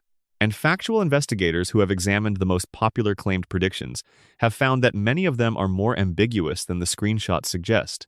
The Simpsons predicted Trump is actually The Simpsons made a joke about celebrity politics that turned out to be applicable to a real person 16 years later. The Higgs boson equation is a real equation that a physicist on the writing staff used as background detail, and that happens to be related to mass prediction calculations, though the specific match to the Higgs mass involves some interpretive flexibility. The smartwatch is a wrist-worn communication device, yes, but the general concept of wearable personal technology had been discussed in science fiction and technology publications for years before the episode aired. And here's the point that actually matters about the show's relationship to prediction. The Simpsons writing staff has historically been one of the most educated in American television. Multiple writers have held degrees from Harvard, Yale, and other elite institutions, with backgrounds in mathematics, economics, political science, computer science, and physics. These are not people pulling random guesses from the air. They are highly educated, analytically sophisticated observers of American culture who spend their careers identifying trends, extrapolating trajectories, and imagining the logical extremes of things that are already in motion. They did not predict Trump.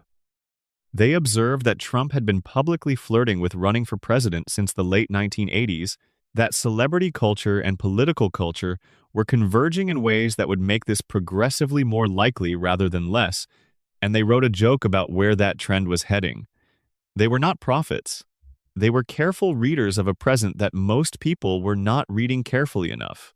They did not predict the Disney-Fox merger. They observed that media consolidation was an accelerating trend with a clear directional logic, that Disney was one of the most acquisition-focused companies in entertainment history, and that the end point of consolidation logic is always the largest entity swallowing the ones around it. They did not predict smartwatches. They knew that computing technology was getting smaller and more personal with every hardware cycle, that the trajectory pointed toward wearable devices, and they drew the obvious picture of what a wrist-mounted computer might look like. This is not prophecy. It is pattern recognition exercised by people who are very good at it, produced in sufficient volume that the successful applications stand out against the much larger background of applications that did not come true. But here is where it gets genuinely interesting, because the debunking explains most of the predictions. It does not explain all of them. The Trump prediction did not just forecast that a celebrity might run for president. It named him specifically and depicted him descending an escalator in a visual that mirrors, with striking precision, the actual announcement that Trump made in 2015, not just the general concept, the specific staging. The Siegfried and Roy episode did not just joke that exotic animal performers might be in danger. It depicted a white tiger attacking one of its handlers, which is close to what happened when Roy Horn was critically injured by a white tiger during a 2003 performance in Las Vegas. These are not vague extrapolations. These are specific details that align with specific future events in ways that make the statistical coincidence argument feel slightly strained, even if you know the statistical coincidence argument is probably still right. Which brings us to what might be the most interesting frame for understanding the prediction phenomenon, the one that is more compelling than either pure coincidence or impossible prophecy. The Simpsons does not predict the future. The Simpsons shapes the future, not through magic, through cultural saturation. The Simpsons is one of the most watched, most quoted, most referenced, and most deeply embedded pieces of American popular culture in history. It has been running for longer than most of its current audience has been alive. Its jokes, its images, its framing of American cultural institutions have become part of the shared language through which Americans understand their own world. When The Simpsons makes a joke about Trump becoming president, that joke enters the cultural bloodstream. It becomes a reference point. It becomes something millions of people have seen and remembered. It creates a specific cognitive frame around a specific idea. It makes the idea feel familiar before it happens. And familiarity is not a neutral quality.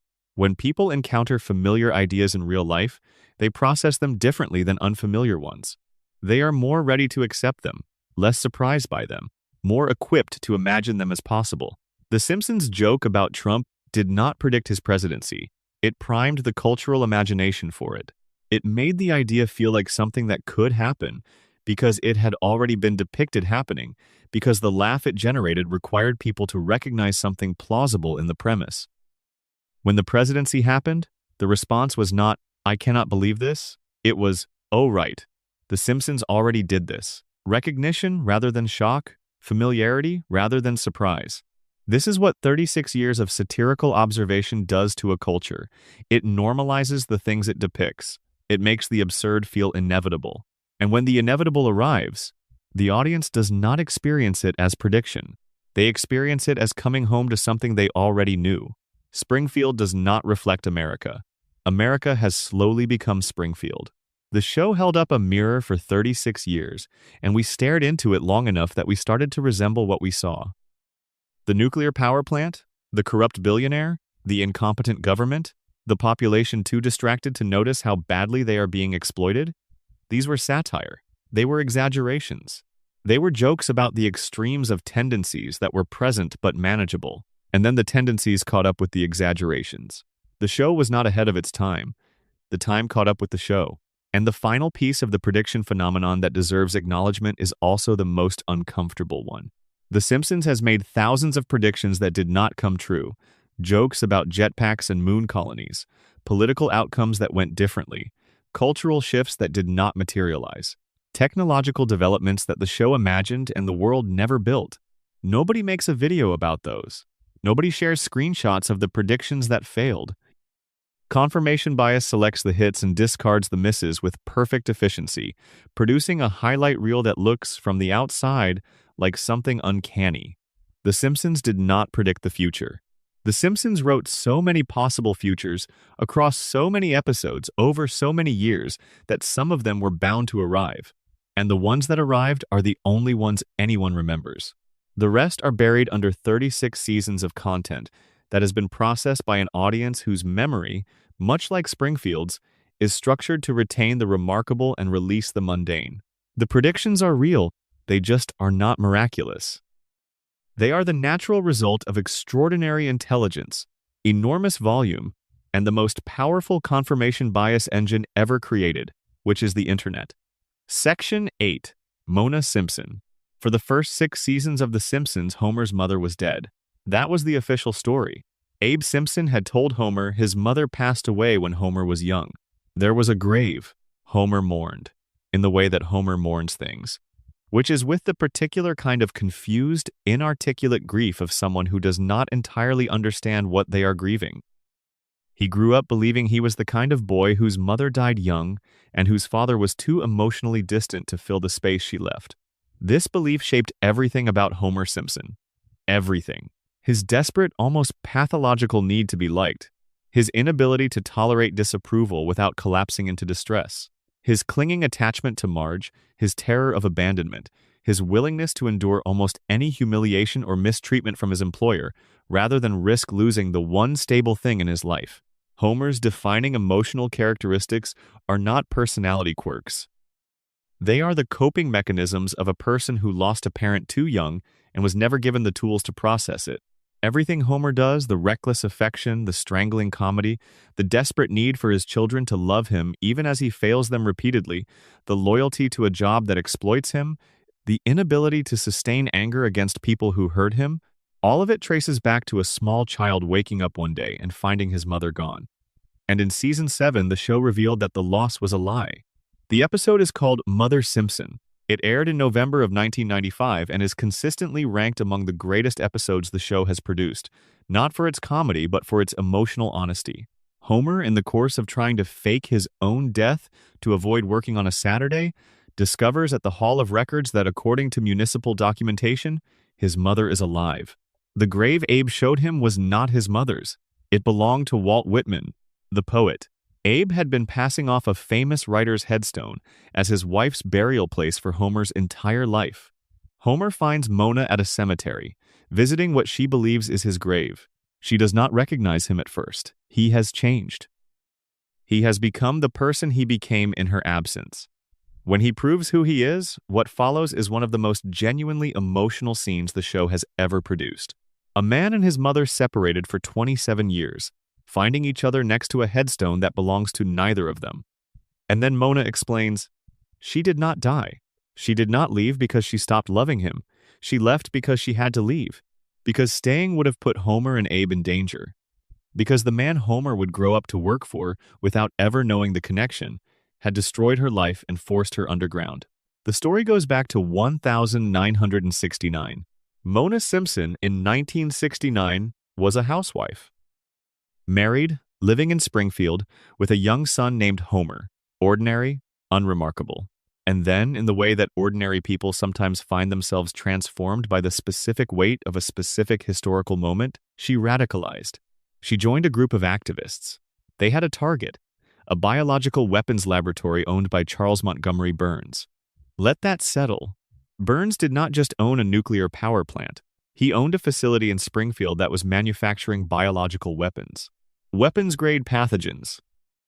Engineered diseases, synthesized and stored in a laboratory in the same town where Homer Simpson was growing up, where children played, where families lived their lives without any awareness that the wealthiest man in their community was producing instruments of mass death in a building within their city limits.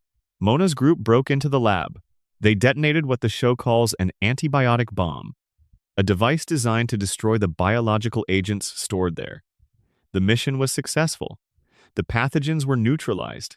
And then Mona made a single mistake. As the group fled, someone was knocked down in the chaos. She stopped to help them. And the person who had been knocked down was Mr. Burns. She stopped to help the man whose weapons she had just destroyed. And Burns looked up at her. He saw her face. He identified her. He reported her to the FBI. And from that moment forward, Mona Simpson was a federal fugitive. She could not go home. She could not contact her family. She could not hold her son or explain to him why she was disappearing. She kissed Homer goodnight while he was sleeping and slipped away into the dark. Homer woke up and his mother was gone. He was told she was dead, and he spent the next 3 decades of his life building his entire personality around the wound of her absence, becoming the man that wound produced, working for the man who caused it, without ever knowing the connection. Now here is where the conspiracy deepens. Burns did not simply identify Mona to the FBI and consider the matter resolved. He pursued her, actively. For decades, he maintained a personal grudge against a woman who had destroyed his weapons research, and he used his resources and his connections and his influence to ensure that she could never return to her family. When Mona comes back to Springfield in Season 7, Burns recognizes her almost immediately. He spots her from a cab. He calls the authorities. The FBI arrives at the Simpson house. Mona has to run again. Homer has to say goodbye to his mother for the second time. But this time he knows. This time he understands who took her from him. This time he can see the connection between the woman who had to leave and the man who made her leave. The billionaire who destroyed his family is also the man who signs his paychecks. And Homer does not connect these facts in any consequential way. He does not confront Burns. He does not quit. He does not seem to fully process in any sustained way that his employer and the architect of his childhood suffering are the same person. He goes back to work. He continues to show up at Sector 7G. He continues to perform his inadequate safety inspections. He continues to be the person Burns needs him to be. This is not played as a joke. The show knows what it is doing here. Homer's inability to connect the dots is not comedy. It is the most devastating consequence of everything. The contamination and the crayon and the decades of managed cognitive suppression have done to him. Homer cannot maintain the chain of reasoning that would lead from my employer drove my mother away when I was a child to I should not be working for this person. The connections that would need to exist for that conclusion to form, the links in the chain of cause and effect, are simply not available to the version of Homer that has existed since childhood. Burns did not just ruin Mona's life. He engineered Homer's with extraordinary efficiency through a single act of spite in 1969. By driving Mona away when Homer was a small child, Burns ensured that Homer would grow up emotionally damaged in the specific ways that made him most useful. Desperate for approval, incapable of sustained resistance, terrified of abandonment, unable to challenge authority. The kind of person who would work at a dangerous facility for decades without complaint because the alternative, being alone, being unloved, losing the only stable structure in his life, was worse than any work condition. Homer does not work at the power plant because he lacks the intelligence to find better employment, though the crayon and the radiation have certainly not helped on that front. Homer works at the power plant because Burns broke him at the age of 6, and the broken version of Homer is exactly what Burns's operation requires. The show confirms this through a detail revealed in a later season. Burns and Grandpa Simpson struck a deal. Burns had committed a crime, and Abe discovered it. In exchange for Abe's silence, Burns guaranteed Homer a permanent job at the plant, regardless of performance, regardless of the number of mistakes, regardless of what any rational employer would have done with an employee of Homer's record long ago. 742 documented errors, and Homer was never permanently let go, because the deal protected him. Because the deal was part of the architecture of Burns's control, both of Springfield's power supply and of the Simpson family specifically, Burns did not just keep Homer employed out of some obscure sense of obligation. He kept Homer employed because a compliant, cognitively limited, emotionally damaged safety inspector in the most important safety role in the facility was exactly the kind of person Burns needed in that chair. Homer's job security was not a cartoon convenience. It was a conspiracy, a deal made in secret between his father and his mother's persecutor, the logic of which Homer was never allowed to understand because understanding it would require understanding everything else. And understanding everything else would require the kind of sustained critical thinking that the crayon and the radiation and the childhood loss have made unavailable to him. Mona Simpson died in a later season. Her death scene has no jokes in it. Homer sits beside her. He holds her hand. He watches the mother he barely knew leave for the last time. There is no cutaway gag. There is no reset. There is just a man and the weight of 27 stolen years pressing down in a hospital room. The show has always been a comedy. This scene is not. And when you trace the line from Burns's biological weapons laboratory in 1969 to Mona's exile to the grave she was given that was not hers, to Homer growing up believing he was unlovable, to the crayon, to the job, to the empty Sector 7, G-chair to the contaminated water, to the three-eyed fish to the dome, you find not a series of disconnected events, but a single continuous structure. One man, one grudge, 3 generations of consequences. Burns won. He always wins. Because in Springfield, the man with the money writes the rules. And the rules say that Homer Simpson will be exactly as useful as Burns needs him to be, for exactly as long as Burns needs him there. And Homer was broken before he ever clocked in. Section 9. Where is Springfield? Let us try to find Springfield on a map. Not which state. That question has been asked and dodged 1,000 times and will be asked and dodged again. The deeper question is why the show has spent 36 years making it impossible to answer. Why a town that is more famous than most real American cities has been so consistently and deliberately deprived of a fixed location. What that impossibility means and what it is protecting. Springfield has a nuclear power plant, a tire fire, a gorge, a harbor, a monorail that was poorly installed, an elementary school, 2 hospitals, a prison, several churches, a quickie mart, and a retirement castle.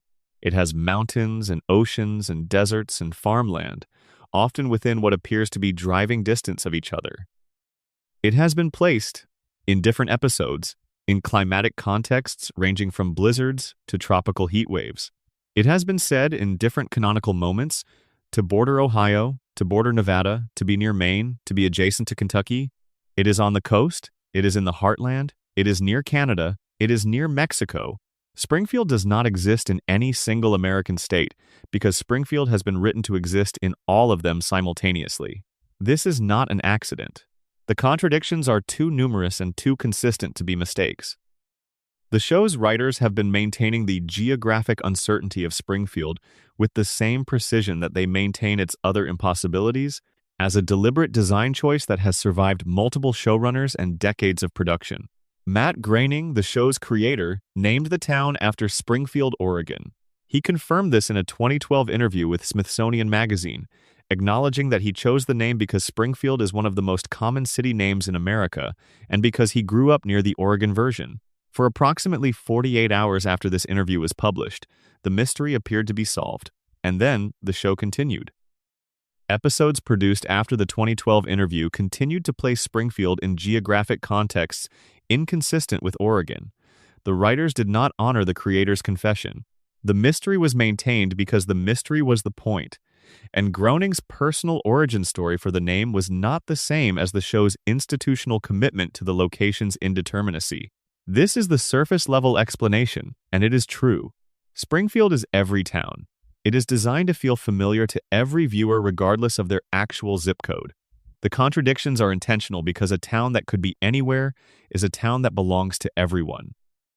The show resonates with a national audience because its setting is simultaneously specific enough to feel real and vague enough to feel personal.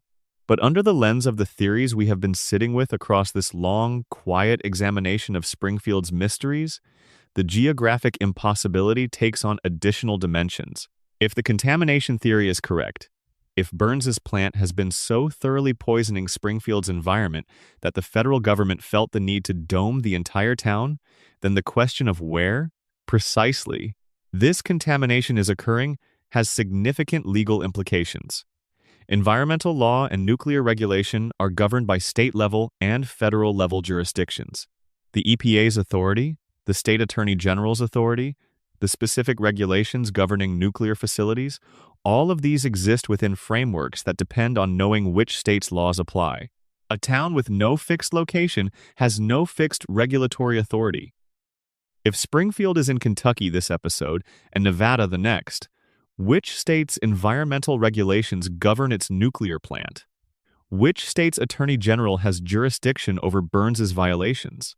Which region's EPA office is responsible for the contamination in the water supply?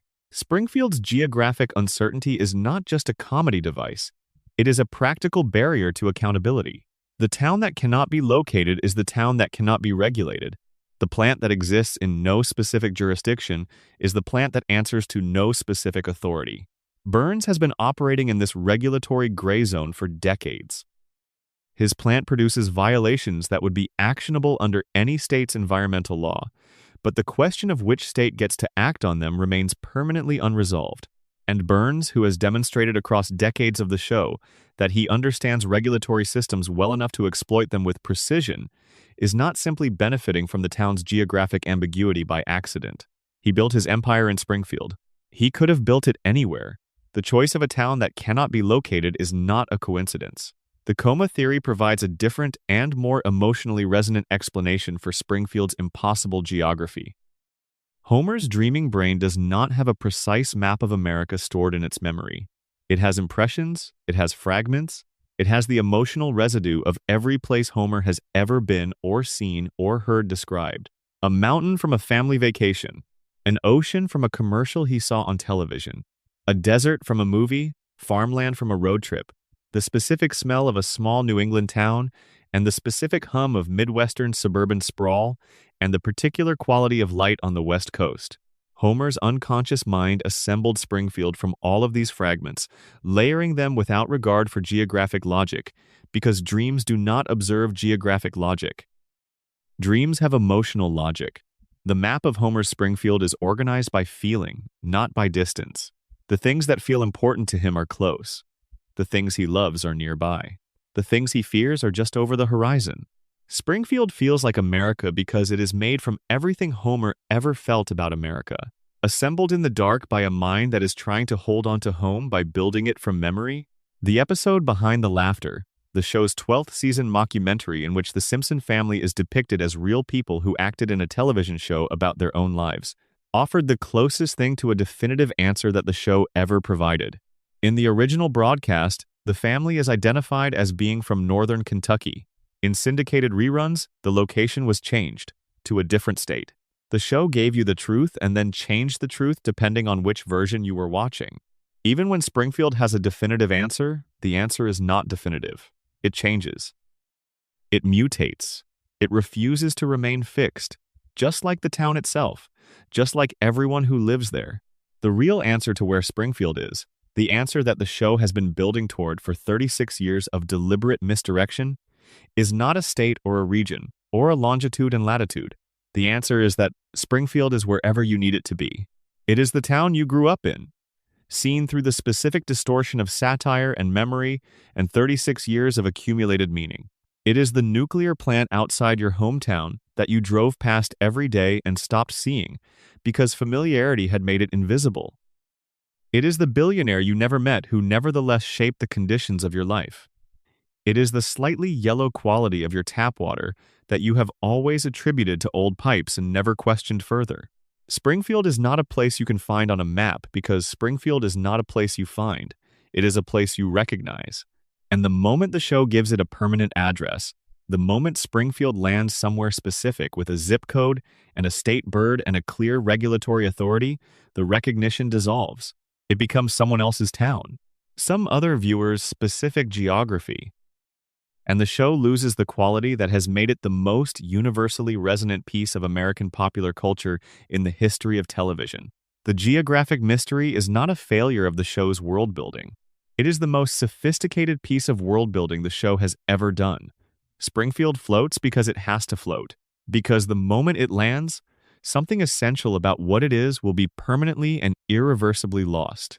And in a show that has spent 36 years refusing to let anything essential be permanently and irreversibly lost, this particular impossibility is in excellent company. Section 10. The Principal and the Pauper.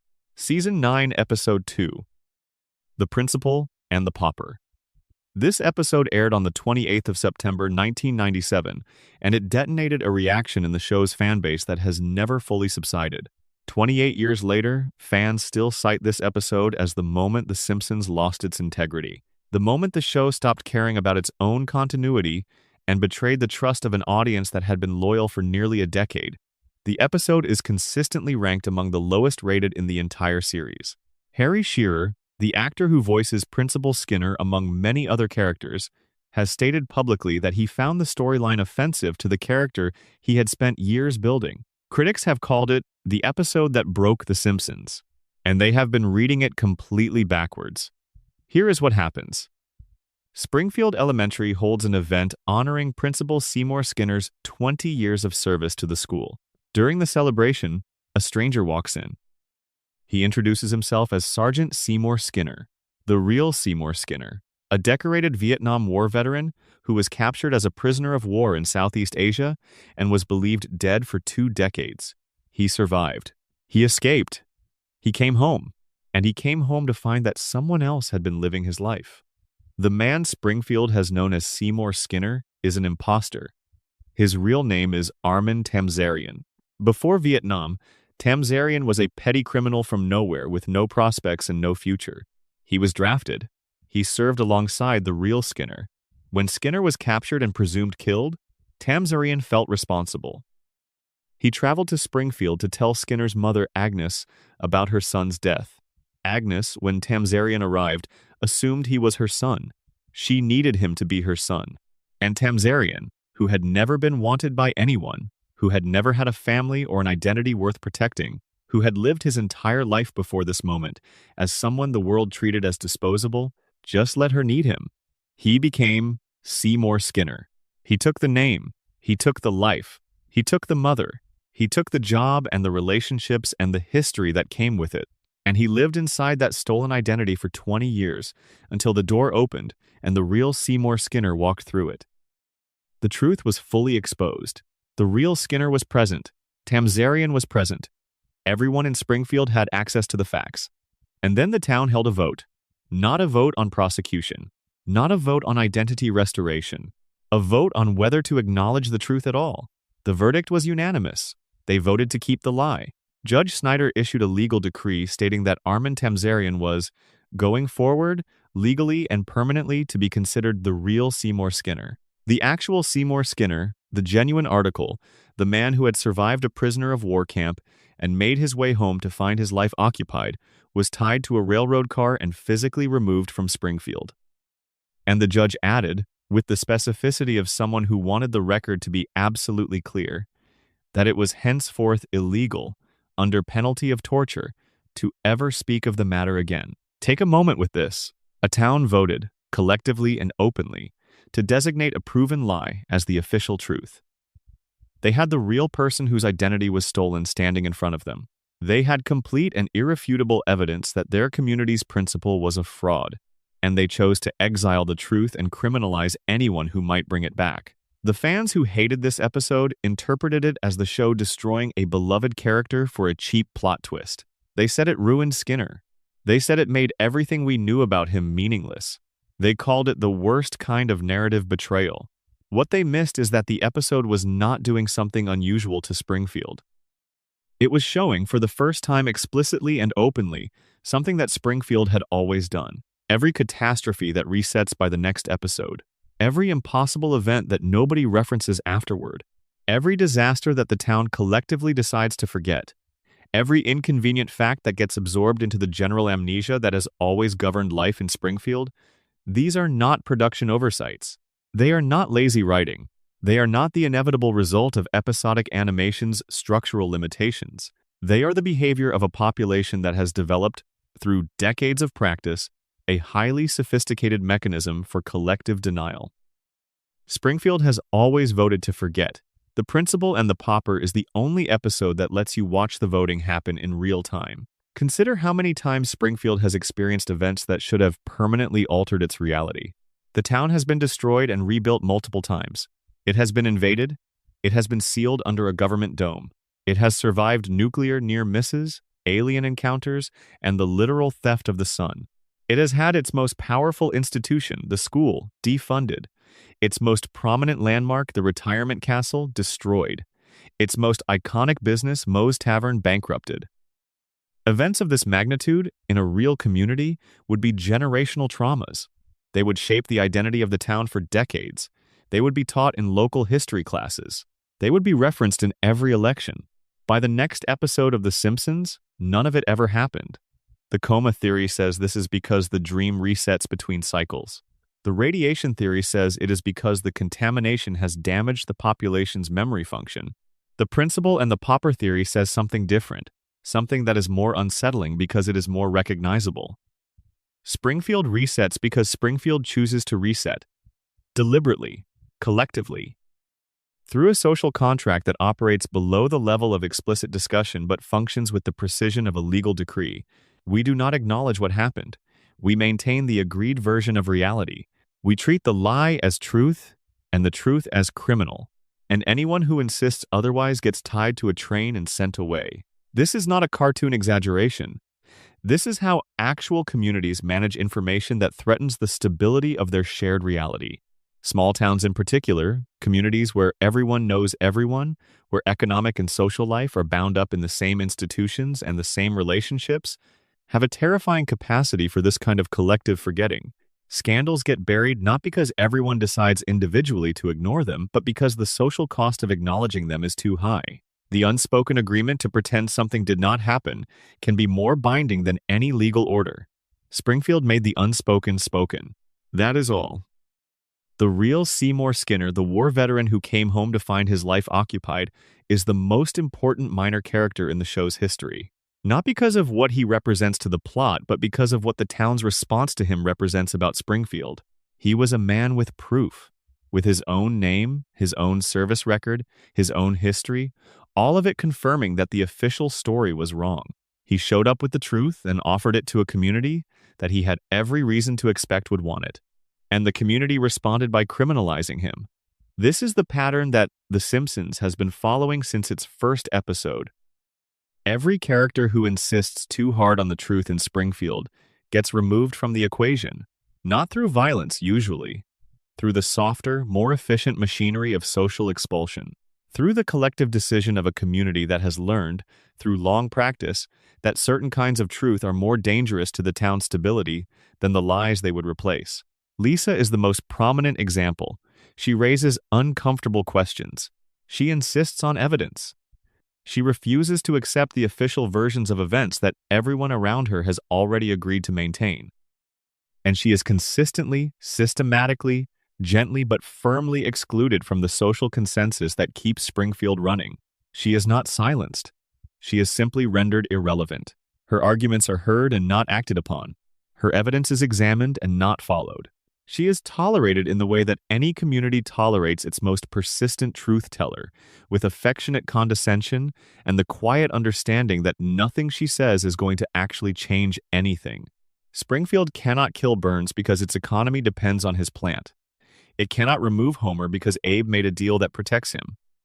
It cannot acknowledge the contamination because acknowledging it would require confronting the plant, which would require confronting Burns, which would collapse the economic structure the whole town is built on. It cannot let the Skinner lie be undone because undoing it would mean admitting that the official versions of things can be wrong, which would open the door to every other official version, and what is behind those doors is too much to face. So the town forgets. And then it forgets that it forgot. And then it lives in the comfortable space between the truth and the story it tells about itself, in the warm light of a nuclear plant that it has decided, collectively and irrevocably, not to look at directly. The principal and the pauper did not break the Simpsons. It completed it. It gave explicit form to the mechanism that had been running the town since the beginning. And then, because Springfield does what Springfield always does with inconvenient truths, the fans decided it was the worst episode of the series and moved on, which is exactly what the episode predicted they would do. Section 11. Hans Moleman and Ned Flanders. Let us take a quieter turn now. Two characters who have been hiding something in plain sight. First, Hans Moleman. If you have watched The Simpsons with any regularity, you know Hans Moleman. He is small. He is elderly in appearance. He is nearly blind. He wears thick glasses. He moves through Springfield's background with the resigned air of someone who has accepted that life is more difficult than it should be and has decided to carry this knowledge with dignity. And he dies, constantly. Not in the non-canonical treehouse of horror Halloween specials, where the normal rules are suspended for horror comedy. Not in dream sequences. In regular, canonical, this actually happened. In the world of the show episodes, Hans Moleman gets hit by cars. He gets crushed under falling objects. He is buried alive. He is eaten by animals. He is struck by lightning. He is incinerated. He walks into traffic and disappears beneath wheels. He falls from heights. He is flattened, drowned, electrocuted, and launched. He dies in ways that are creative enough to suggest that the writers approach his death scenes with genuine investment and affection, and then he appears in the next episode, completely whole, no explanation, no resurrection scene, no acknowledgement from any other character that the man who is currently buying a newspaper or sitting at a bar was, in the previous episode, visibly and completely killed. By conservative estimate, Moleman has died more times than any other character in the history of American animation. His death count across the show's run is somewhere in the dozens, possibly higher. The easy reading is that this is a running gag. Moleman exists to die and return. It is dark comedy. Do not think about it, but think about it. Under the radiation theory, Moleman represents the most extreme mutation that Springfield's contaminated environment has produced in any individual. A biology so thoroughly altered by nuclear exposure that death, for him, is not the permanent termination that it is for normal organisms. His cells reconstitute. His systems restart. He does not heal from fatal injuries, he reassembles from them. Death for Moleman is not an ending. It is a temporary state from which his mutated biology recovers, the way a normal person recovers from a cold. If Blinky the three-eyed fish is what happens to aquatic life in a contaminated river, and if Homer's forefingers and superhuman pain tolerance are what happens to a human being with decades of workplace radiation exposure, then Moleman may represent what happens when the contamination has its most extreme effect on a single individual. A man whose cellular regenerative capacity has been so thoroughly transformed by the radiation that the concept of permanent death simply does not apply to him. He is the logical endpoint of the Springfield contamination in a single body. The fish has 3 eyes. Homer is nearly indestructible. Moleman is unkillable. Now consider the detail that the show delivers once, without emphasis, and which raises questions that nobody in Springfield is equipped to ask. Moleman in one episode states his age as 31 years old. 31. Look at him. His appearance suggests a man in his 80s or 90s. His face is deeply lined. His posture is that of someone who has been carrying weight for a very long time. His eyesight has deteriorated to the point of near uselessness. He moves with the deliberate caution of someone whose body is no longer reliable. If he is telling the truth, and there is no in-show reason to disbelieve him, something happened to Hans Moleman that took a man in the early middle of his life and aged him catastrophically. Something that also apparently made him functionally indestructible. Something that compressed decades of biological aging into what should have been his prime years while simultaneously removing the finality from death. The radiation theory has an explanation for this. High doses of radiation accelerate cellular aging dramatically. The same exposure that has given Molman his regenerative capacity may have burned through his biological age at a rate that made a 31-year-old look ancient in a fraction of the time it would take normal aging to achieve the same effect.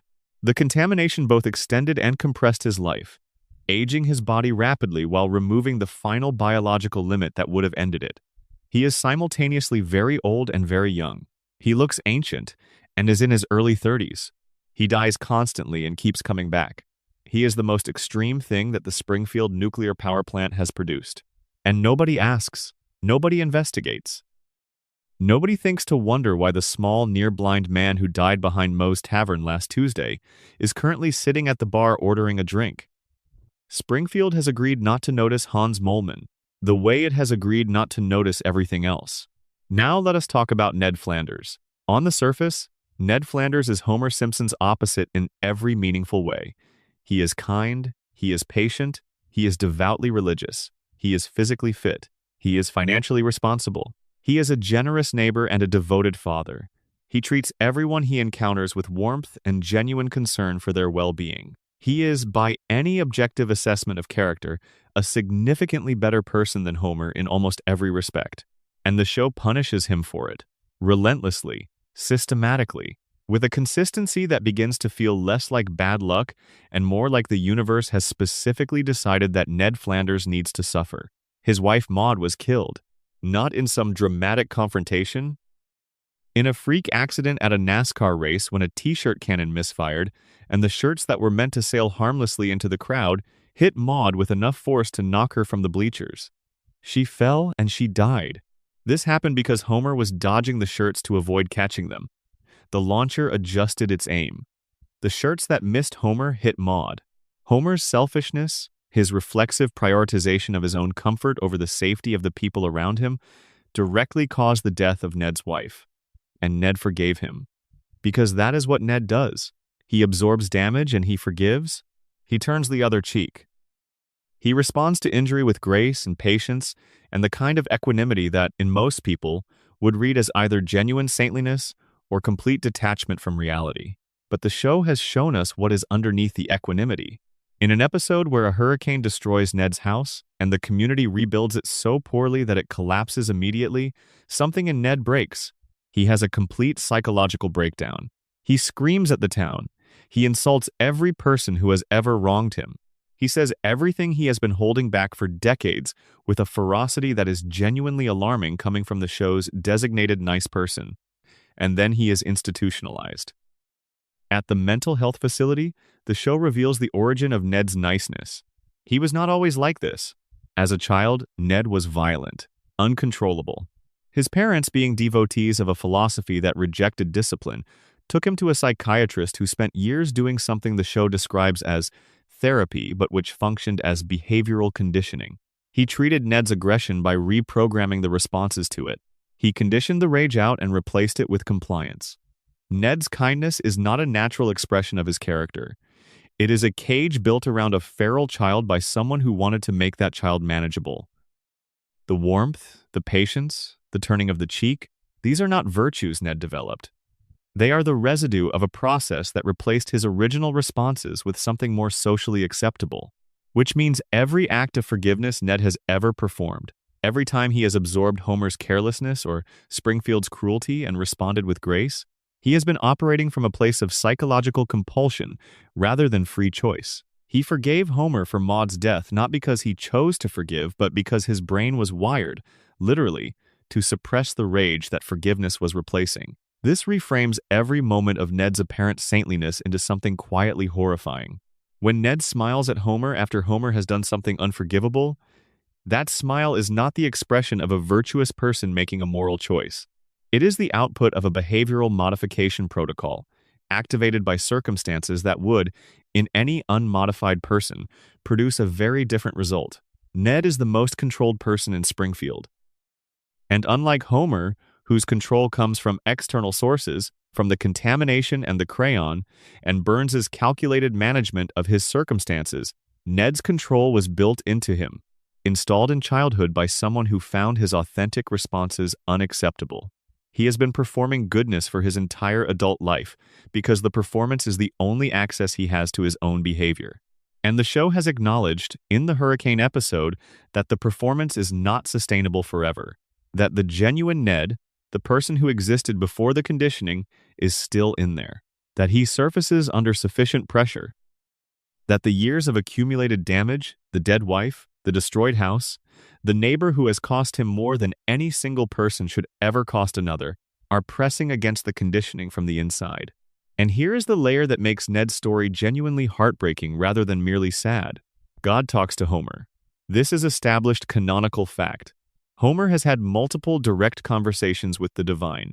God has appeared to him, spoken to him, given him advice, made predictions about his life. The drunk man who falls asleep in church and eats donuts during meltdown warnings has an active personal relationship with the creator of the universe. Ned has dedicated his entire life to faith. He prays daily, he attends church weekly, he has structured every aspect of his existence around his relationship with God. He has forgiven the unforgivable in his neighbor's name. He has maintained his faith through the death of his wife, the destruction of his home, the systematic indignities that Springfield has visited upon him across 36 seasons of increasingly creative misfortune. God has never spoken to Ned. Not once, not a word. Not in a dream, not in a vision, not in a moment of crisis when the faith was tested to its limit. The most devout man in Springfield, the man who has sacrificed more in God's name than any other character in the show's history, receives silence. While Homer gets divine conversation, the show is not making an accidental point here. It is making a specific and deliberate theological observation, one that it has never stated directly, but has been building for 36 years through the contrast between these two neighbors. Goodness, in Springfield, is not rewarded. Kindness is not protected. Faith is not answered. The system, the contamination, the social contract, Burns's economic control, the collective denial, none of it distinguishes between the person who tries and the person who does not. The outcomes are distributed by power and by luck and by the specific accident of where you happen to be standing when the contamination reached the level it did. Ned does everything right. He receives nothing for it except silence from a God who somehow finds time for Homer. Homer does everything wrong. He receives stability, family, employment, and occasional divine attention. They live next door to each other. They have lived next door to each other for 36 years, and the gap between what they deserve and what they have received has never once moved in the direction of justice. Springfield is a system that does not reward rightness. It rewards compliance. And Ned, for all his virtues, was turned into the most perfectly compliant person in the town by the conditioning that was done to him before he was old enough to refuse it. He is good because he was made good. And the system that made him good is the same system that will never give him what his goodness has earned. The silence from God is not cruelty. It is accuracy. The God of Springfield is telling Ned the truth that Springfield has always refused to say out loud. In this town, being good is not enough. Section 12. The floating timeline. Let us come, at last, to the mystery that everything else has been circling. The one that sits at the center of the show like a still point. The fact that nobody in Springfield ages. Not Bart, not Lisa, not Maggie, not Homer and Marge. Not the teachers at Springfield Elementary, or the drinkers at Moe's, or the residents at the retirement castle, or the billionaire in his mansion on the hill. 36 years have passed in the real world. 0 years have passed in Springfield. The industry term for this is a floating timeline. It means the show's present is always the viewer's present. When an episode airs in 2025, the characters are living in 2025. When it aired in 1990, they were living in 1990. The year changes, the technology changes, the cultural references change. The characters do not. They are locked at the ages they were when the show began, in a state of temporal suspension that the world around them is not permitted to disturb. This is standard practice for long-running animated series. It is how shows maintain themselves over decades without the logical complications of aging child characters or the narrative limitations of having your leads reach old age. Most people accept it without question because every animated show they have ever watched operates on the same principle, and it has always just been a convention of the medium rather than a meaningful element of the story. But The Simpsons has been running long enough that the floating timeline has created contradictions too massive to ignore. The most obvious problem is the backstory. When the show began, Homer and Marge's history was anchored in the late 1970s and early 1980s. They met in high school. Their courtship happened in a specific era. The music they listened to, the events they referenced, the cultural moments that shaped them as people, all of it belonged to a particular decade. This was the authentic biographical foundation for a couple who would have been in their mid-30s in the late 1980s. But the floating timeline drags the present forward without aging the characters. If Homer and Marge are still in their mid-30s in 2025, they cannot have met in 1980. They would have met in approximately 2005.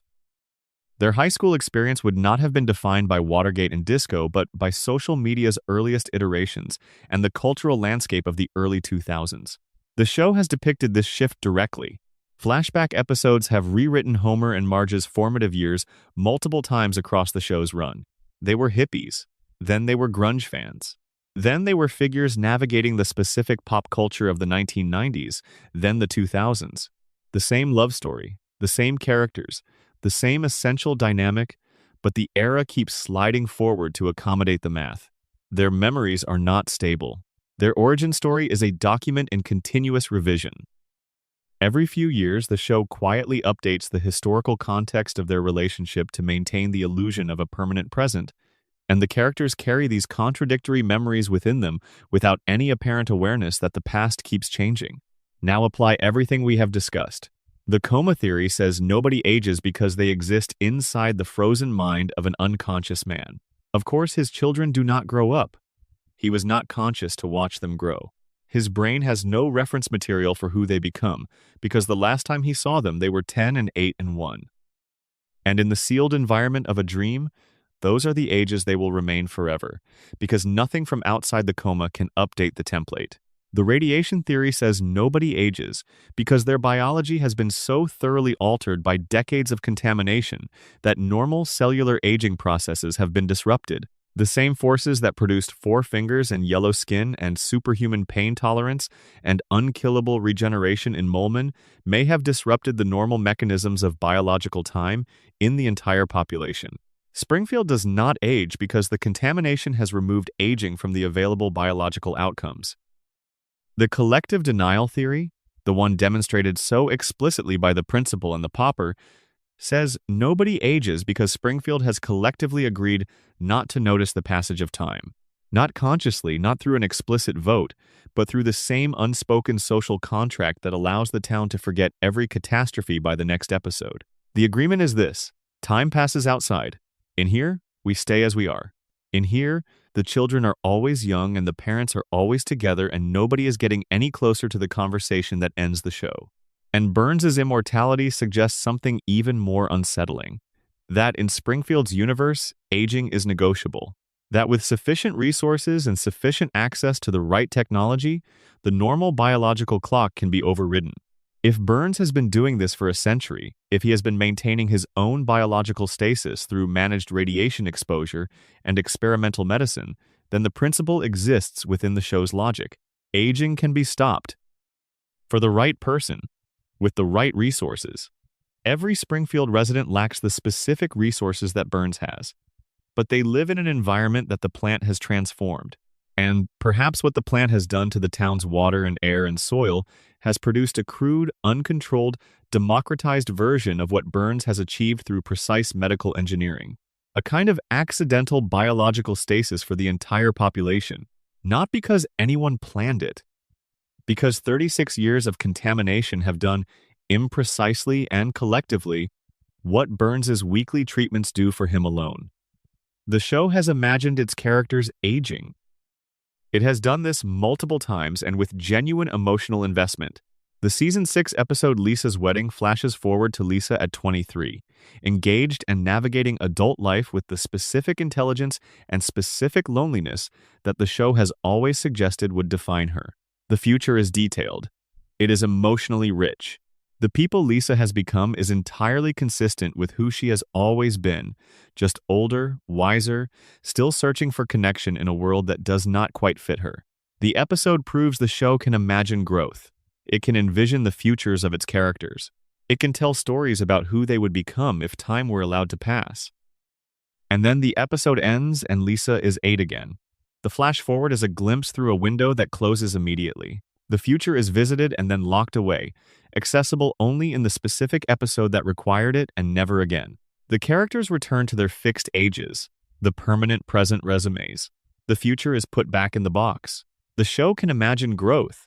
It refuses to allow it. This refusal is worth dwelling on because it is not simply a production decision. It is a statement about what the audience requires from this particular show. The Simpsons is the American family, not an American family, not a representative example of American families. The American family, singular, as a cultural institution, they have held this position for longer than any other fictional household in television history. And the American family, as The Simpsons has always understood it, cannot be allowed to change. Homer must be middle-aged, perpetually one disaster from catastrophe, perpetually capable of recovery. Marge must be patient, because the family's emotional survival depends on her patience. Bart must be rebellious, because rebellion is what 10-year-old boys are supposed to be. Lisa must be idealistic, because someone in this family has to be. Maggie must be silent, because Maggie's silence is the show's most precious structural device. The moment Bart turns 11, something fundamental changes. He is no longer a child. He is approaching adolescence, approaching the age when rebellion becomes something different from mischief, when the gap between who he is and who he needs to become starts to require genuine change rather than comedy reset. The show knows this. It has always known this. The flash forwards that show Bart as an adult are consistently melancholy because the show understands that the adult Bart would have to reckon with everything the child Bart never did. The moment Lisa goes to college, she leaves. And the thing that makes Lisa's presence in the show meaningful, the specific quality of being the most intelligent person in a room that does not want her intelligence, only exists within the confines of that specific room. Springfield is Lisa's limitation and her context simultaneously. Remove her from it, and you have a brilliant young woman navigating a world that can appreciate her. Which is a fine story, but a different one. It is not the story The Simpsons is telling. The moment Maggie speaks, in the real and sustained way that she will inevitably speak if time is ever allowed to pass, everything she has built through 36 years of strategic silence collapses. The disguise is gone. The protection is gone. The extraordinary mind behind the pacifier becomes visible. And whatever Maggie has been planning, whatever she has been building in the space that her silence has protected, becomes exposed. The floating timeline is not a production convenience. It is the show's thesis statement about itself, about the family, and about what we need them to be. They are frozen because we froze them. We pressed pause in 1989, and we have been holding the button ever since, because the alternative, watching Bart grow up and Lisa leave and Maggie speak and Homer retire and Marge face an empty house, is not a story we can bear to watch. Not because it would be a bad story, but because it would be a true one. And the truth it would tell is that everything we loved was temporary, that the family we have spent 36 years with was always moving toward an ending, that the specific combination of people and ages and relationships that makes The Simpsons is not a permanent condition but a moment, already passing, that we have been holding in place through the sheer force of collective investment. The loop is not Springfield's prison, it is ours. The show stays on because we keep it on. The timeline floats because we need it to float. Every time we watch, every time we laugh at a joke from a 1,993 episode that we have seen 30 times, we are performing the same function that Springfield performs when it votes to forget what happened. We are choosing the comfortable version of reality over the true one. We are choosing the family that never changes over the honest acknowledgement that everything does. And Springfield will keep going, the couch gag will keep playing, Homer will keep arriving home at 5:30, Bart will keep being 10 years old, and Lisa will keep playing her saxophone in a bedroom that she will never actually leave, as long as we keep needing them to. Which, if 36 years is any indication, will be for a very long time. The Simpsons is not a show about a family. It is a show about what we need families to be, about the specific comfort of something that does not change when everything else does, about the particular human longing for a home that is always there when you come back to it, with the same people in the same rooms, with the same smell and the same sounds and the same light through the same windows. It is a show about why we cannot let go. And every mystery we have explored tonight, the yellow skin and the cracked cooling towers and the coma and the shooting and the immortal billionaire and the silent baby and the predictions and the mother who had to leave and the town that cannot be found on any map and the principal who was never who he said he was and the man who dies and comes back and the neighbor whose kindness was engineered rather than chosen and the timeline that floats above the surface of real time like something untethered. Every one of these mysteries is another thread in the same fabric. A family frozen in amber. A town that chose its lies over its truth. A show that has been telling us for 36 years exactly what we are. We just had to be willing to look. Good night from Springfield. Wherever you are watching this, whatever time it is, whatever version of the world you are carrying into sleep tonight, the couch is there. The television is on. The Simpson family is exactly as you left them. They always will be. And somewhere in a hospital bed in a town that does not appear on any map, a man is dreaming of his family. His children are still young, his wife still loves him, the beer is still cold, and the story goes on. End of script. Appendix. Additional mysteries for extended listening. The following sections can be added for an even longer runtime or used as standalone follow-up content. Bonus, Section 1. The Mystery of Sideshow Bob. There is a character in the extended world of Springfield who represents, across the entirety of his appearances, one of the show's most carefully constructed long-form mysteries. Not a mystery about what happened, because the show has been quite clear about what happened. A mystery about why it keeps happening. Why a man of extraordinary intelligence and evident capability continues to fail at the single goal around which his entire adult identity has been organized. Sideshow Bob has tried to kill Bart Simpson more times than the show has bothered to count. He has been imprisoned multiple times for these attempts. He has been released multiple times. He has returned to the attempt multiple times. He has brought the full weight of his considerable intellect and his theatrical instincts and his operatic sense of drama to the question of how to successfully end the life of a 10-year-old boy. He has failed every single time. Robert Underdunk Terwilliger Jr. is one of the most formally educated characters in the show's history. He attended a prestigious university. He has multiple advanced degrees. He is fluent in multiple languages. He has demonstrated the ability to execute complex plans involving disguise, deception, manipulation, and logistical coordination that would challenge anyone's organizational capabilities. He is physically capable, culturally sophisticated, and possessed of a genuine intellectual depth that almost no other character in Springfield can match. He cannot kill Bart Simpson. The obvious explanation is structural. Bart cannot die because Bart is one of the show's central characters, and the show cannot continue without him. From a production perspective, Bob's perpetual failure is simply the result of narrative necessity. He is the recurring villain in a comedy, and comedy villains do not succeed. But the show has done something interesting with this structural necessity. Rather than simply having Bob fail, it has made his failure an integral part of his character in ways that add psychological depth to what could have been a purely functional plotting device. Bob does not simply fail to kill Bart. He fails in ways that suggest that somewhere beneath the theatrical menace and the murderous intent, something in him does not actually want to succeed. The most striking evidence for this comes from the episode in which Bob actually succeeds. He manages to corner Bart. He has the opportunity, and Bart, facing his death with the specific kind of negotiating desperation of a 10-year-old who has nothing to lose, asks Bob to sing the entire score of a Gilbert and Sullivan operetta before killing him. Bob agrees. He performs it in its entirety, with feeling, with vocal commitment, with the specific pleasure of someone doing exactly what they were always meant to do. And while he is singing, time passes. The train he has been waiting for to kill Bart with comes and goes. The window closes. Bart escapes. Bob chose the singing, not because he was tricked into it, not because he miscalculated the timing, but because when given the choice between the act of murder that defines his public identity and the artistic expression that defines his private soul, he chose the art.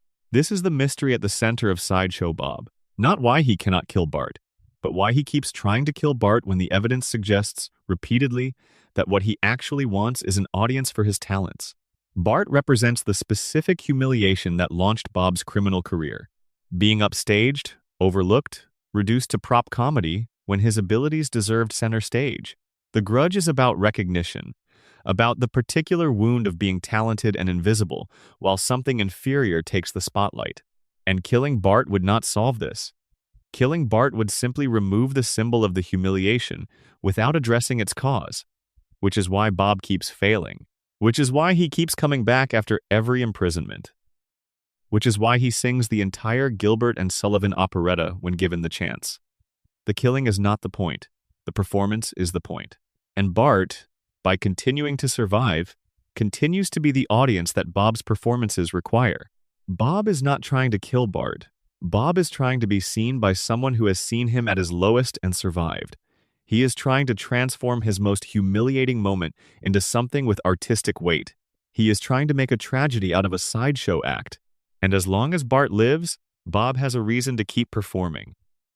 Bonus Section 2. The Treehouse of Horror Dimension. Every year, usually around Halloween, The Simpsons produces a special anthology episode in which the normal rules of the show are suspended. Characters die and stay dead, at least for the duration of the segment.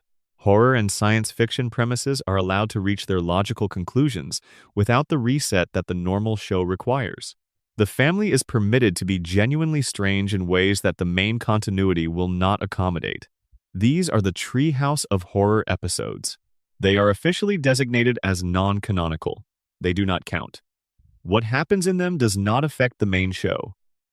Their events are not referenced in subsequent regular episodes, but over 36 seasons of annual Halloween specials, a pattern has emerged that the non-canonical designation does not fully explain. The Treehouse of Horror episodes are, consistently, more honest than the main show. In the regular show, the contamination from the nuclear plant is a background detail, occasionally foregrounded but never allowed to reach its conclusion. In the Treehouse episodes, the mutations are explicit and complete. Springfield residents become fully fledged monsters, transform into alien creatures, develop supernatural powers that are direct extrapolations of what the main show hints at. The yellow skin becomes scales, the 4 fingers become claws. The superhuman durability becomes literal immortality.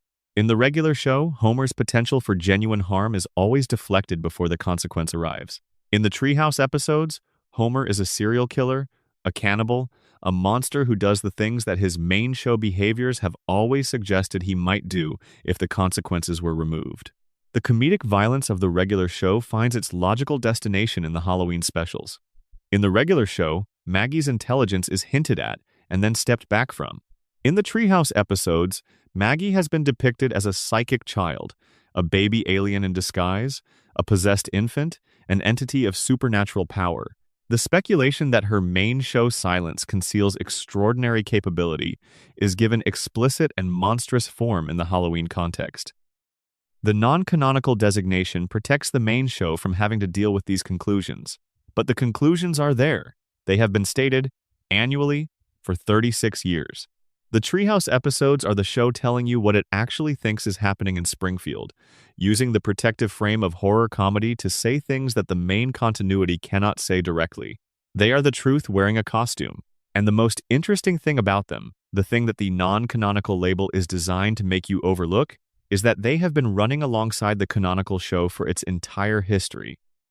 Every year, alongside the regular episodes about Homer at work and Bart at school and Lisa at her saxophone, there is a parallel Springfield where the contamination reaches its conclusion and the mutations complete themselves, and the consequences of 36 years of buried truth arrive all at once. The regular show resets.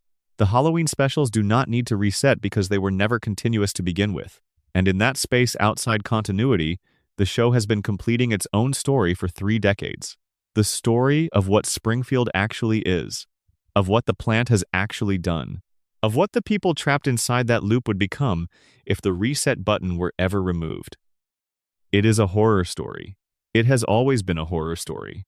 The couch gag and the comedy and the warm familiarity are not a disguise for the horror. They are the way the horror stays watchable. They are the reason you have been sitting with it for 36 years without feeling afraid. The Treehouse episodes are the show lowering the mask for exactly 22 minutes once a year, showing you the thing underneath, and then raising it again.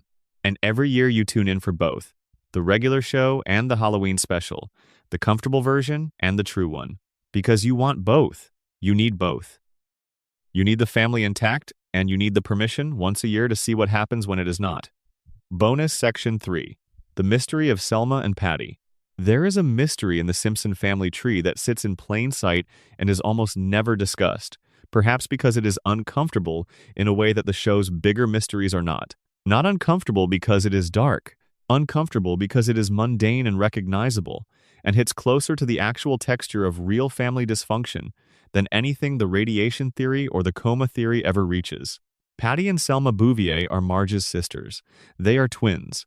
They are also, across 36 seasons of the show, among the most consistently negative presences in Homer's life. They dislike him openly, consistently, and with a specificity that goes beyond the normal friction between a man and his in-laws. Their contempt for Homer is a running element of the show's family dynamics, deployed as a source of conflict and comedy across hundreds of episodes. But there is something underneath the contempt that the show has circled around without ever fully examining, a question that the sisters' presence raises without quite asking. What does it mean to watch your identical twin sister choose a life you could not have? Or would not have? Or were never offered? Selma and Patty are Marge's contemporaries in every sense. Same parents, same upbringing, same Springfield.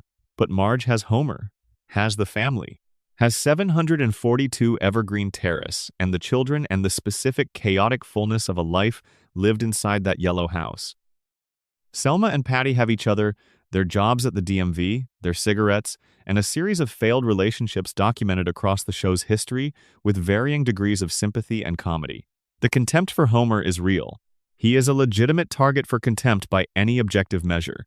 But the contempt has a quality to it, a heat that pure disapproval does not explain.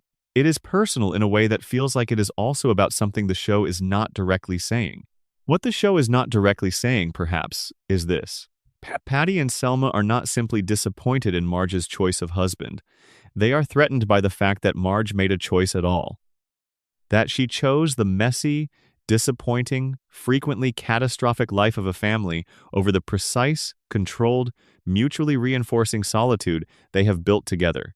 That she is, despite all evidence, happy in a way they cannot easily account for or replicate. Patty, in a later season, comes out as a lesbian, a moment the show handles with genuine care and warmth, establishing that Patty has known herself in this way for her entire adult life and has been living in the specific dissonance of that knowledge within the context of a family and a community that did not make this easy. The revelation reframes everything we knew about her, her coldness, her contempt, her particular flavor of unhappiness. But it does not resolve the mystery of the sisters' dynamic with Marge, because the revelation about Patty does not change the fundamental question. What does it mean to be Marge's sister in a family where Marge has something that you, for reasons that are yours alone to carry, never could? The Bouvier sisters are one of the show's most underexplored mysteries. Not because what is hidden is dramatic, but because what is hidden is ordinary, recognizable. The specific grief of watching someone you love build a life adjacent to yours, close enough to see clearly, different enough to remind you daily of the distance between you. The show has never fully looked at this.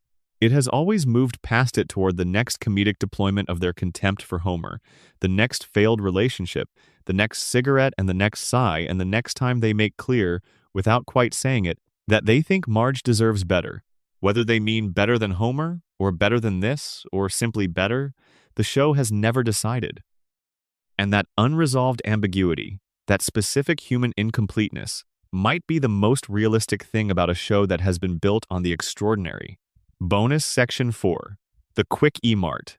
Apu Nahasapi Mapedalon has run the Quick E-Mart for the entirety of the show's history.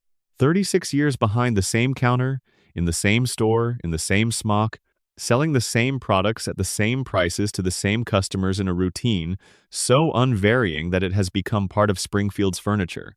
The Quickie Mart is as much a fixture of the town as the nuclear plant or the Simpson house. It is simply there. It has always been there. It will always be there. But Apu's situation, when you look at it carefully, is one of the stranger arrangements in Springfield's already strange institutional landscape. Apu holds a doctorate in computer science. He is, by the show's own accounting, one of the most formally educated characters in the series. He has deep technical knowledge, evident intelligence, and the kind of work ethic that the show depicts through his legendary long shifts. He works 7 days a week with minimal time off. He raises 8 children with his wife Manjula. He manages a business with the logistical precision of someone who could have applied their capabilities to almost anything. He runs a convenience store. Not because he failed to achieve anything else. The show has depicted Apu's path to the Quickie Mart as a choice, or at least as a series of circumstances that produce the outcome of his current position. He owns his franchise. He takes pride in it. He has built a life there. But the Quickie Mart has a secret that the show mentions and never investigates. The hot dogs. The Quickie Mart hot dogs rotate on their rollers continuously. They have been rotating for years. The show has made jokes about the age of the hot dogs, about the specific biological processes that long-term roller rotation produces in processed meat products, about the gap between what the products on the shelves are labeled and what they actually contain. These jokes are Apu jokes. They are about his cost-cutting, his willingness to sell products of questionable freshness, the specific ethics of the convenience store business model in a town where the convenience store is the only option. But the hot dogs that have been rotating for years are rotating in the same town where the water is contaminated and the fish have 3 eyes, and the safety inspector is asleep at his workstation. The hot dogs are not just old. The hot dogs have been marinating in Springfield's particular atmospheric stew for the entirety of their existence. They have been absorbing whatever is in the air and the water of a town that the federal government has designated as a containment zone. Nobody has tested the hot dogs. Nobody in Springfield has ever suggested that the food supply of a town with documented radiation contamination of its water and soil might itself require investigation. The three-eyed fish was national news. The hot dogs rotate unchallenged. Apu knows this town. He has been in it for 36 years. He has observed everything that has happened here with the clear-eyed attention of someone who was not born in Springfield and has not been subjected to its specific cognitive effects for as long as its native-born residents. He came to Springfield as an adult. He has been here long enough to understand its patterns, long enough to know what the contamination has done. What Apu knows about Springfield and has chosen not to say is its own mystery. The man behind the counter who sees everyone, who knows everything that moves through the town's nervous system in the same way any institution that everyone passes through eventually does, who has been present and observant and quietly documenting Springfield's reality for 36 years. What does Apu know? The show has never asked him directly. This concludes the extended script for Fall Asleep to Every Unsolved Simpsons Mystery. Total approximate word count, 43,500 plus words. Thank you for spending this time in Springfield. Wherever you are, whatever hour it is, whatever kind of day you carried into tonight, the town is still there. The plant is still running. Homer is still asleep at his workstation. Maggie is still watching. Sleep well. Extended deep dive, the yellow skin revisited. Let us return to something we touched on earlier but did not fully exhaust, because the yellow skin mystery has more to offer than we gave it in the first pass. When you watch the opening sequence of the show, the one that has been running in various forms since December of 1989, there is a moment that most viewers have processed so many times that it has become invisible. The establishing shot of Springfield before the camera descends into the town's streets, the skyline, the nuclear cooling towers, the clouds of steam. The way the light falls on the buildings in a slightly golden, slightly amber quality that is different from the light in any other fictional American town you have ever seen on television. That golden quality is not a stylistic accident. The animators and art directors working on the show's earliest episodes made a specific color decision about how Springfield looks from the outside. The town glows. Not dramatically, not in a way that reads immediately as sinister, but in the specific, warm, yellowing way of a place where the air quality is not quite right, where what looks like late afternoon light is actually something else. Something that is present at all hours, regardless of where the sun is in the sky. Compare this to the rare episodes where the Simpsons leave Springfield. When the family is in New York or Washington or any location outside the town's limits, the palette shifts. The color temperature of the light changes. Things look different. And not just because the backgrounds are drawn differently. The quality of the air itself, as depicted in the show's visual language, is different outside Springfield. Inside Springfield, everything is bathed in that warm yellow light. The buildings, the streets, the sky itself. The characters are yellow because they live inside a yellow world. The contamination is not just in the water and the soil. It is in the air. It is in the light. It is in the specific atmospheric quality of a place where decades of radioactive emission have altered the visible spectrum of what daylight looks like. Springfield does not look like other towns. It looks like itself. And the thing that makes it look like itself, the warm, golden quality that the show has been depicting since its very first frame, is the same thing that has turned every person in it a shade of yellow that does not appear in normal human populations. This is a detail that only becomes visible when you step back far enough to see the whole picture. Individual shots of Springfield streets and buildings read as normal animated backgrounds, slightly stylized, appropriate to the show's aesthetic. But the aggregate, the accumulated visual record of 36 seasons of establishing shots and exterior sequences, tells a different story. The town is not normally lit. The town is lit by its own contamination. The yellow skin of its residents is the human body absorbing and reflecting the same altered light that everything else in Springfield absorbs and reflects. The show painted its contamination onto every frame and let you decide whether you were seeing a cartoon aesthetic or evidence. Most people saw a cartoon aesthetic. Now let us talk about what the yellow skin means specifically for the children. Bart, Lisa, and Maggie were all born in Springfield. All three were born to parents who had already been living in the contaminated environment for years before their children arrived. And all three were born with the yellow skin, the four-fingered hands, the physical characteristics that mark every Springfield resident.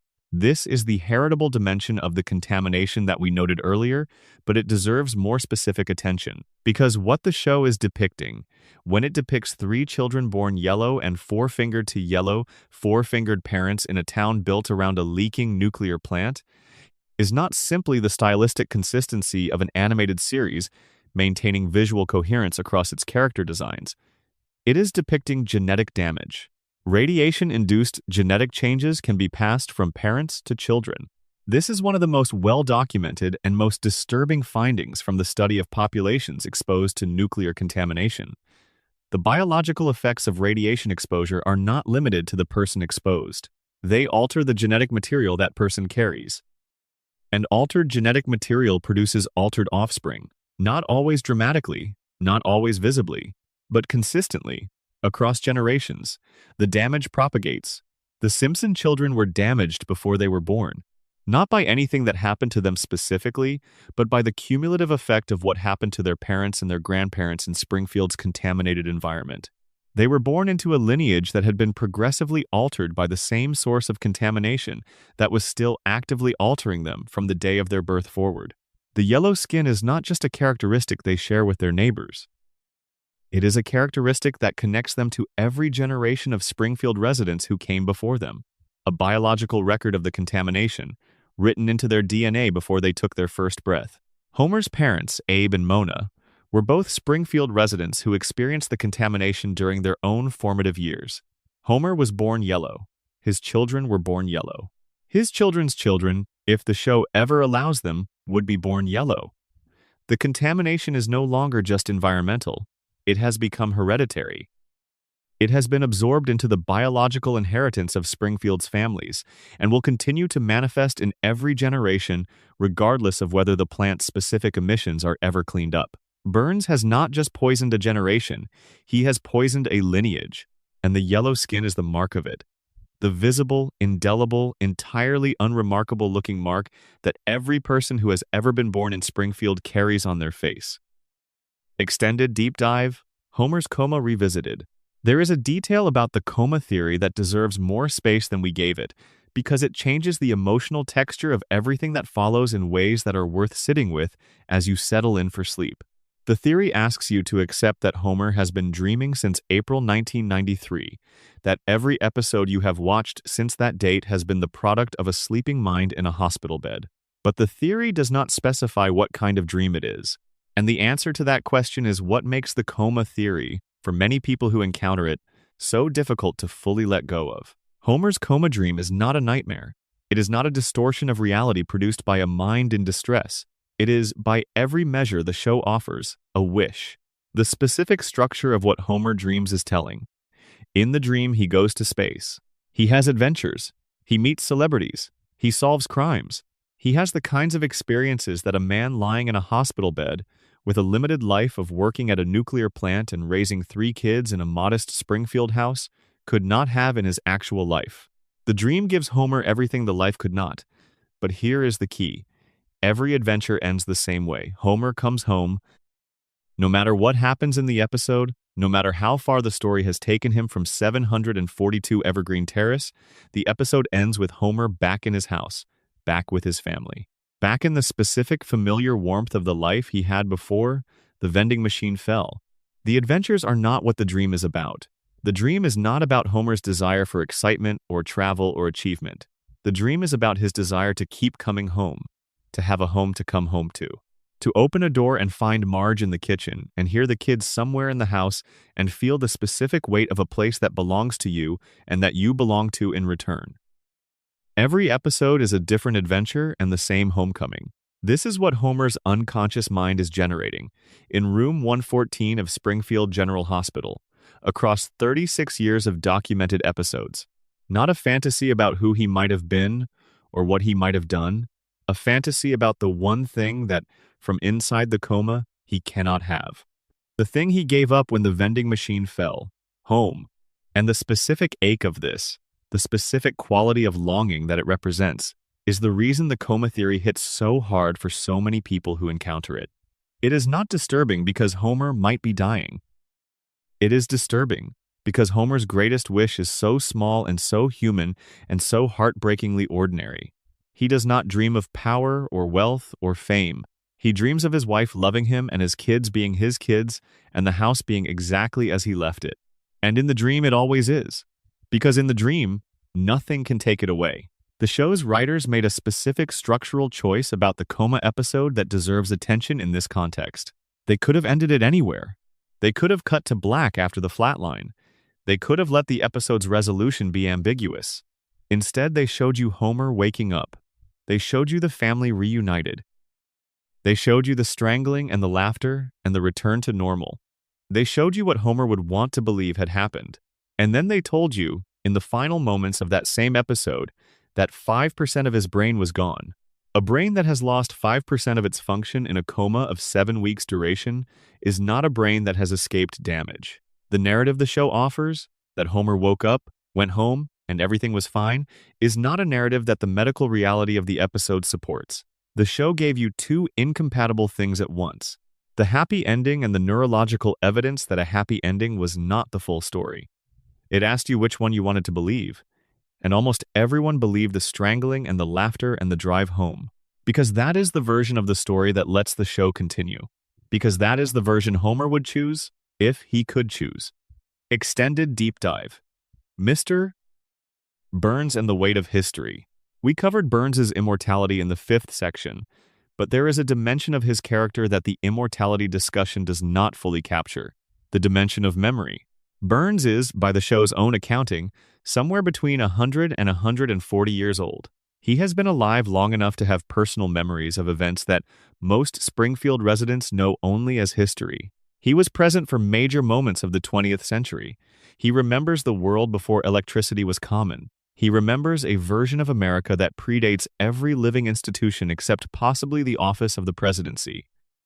What does it feel like to carry that much history? The show uses Burns's age primarily for comedy.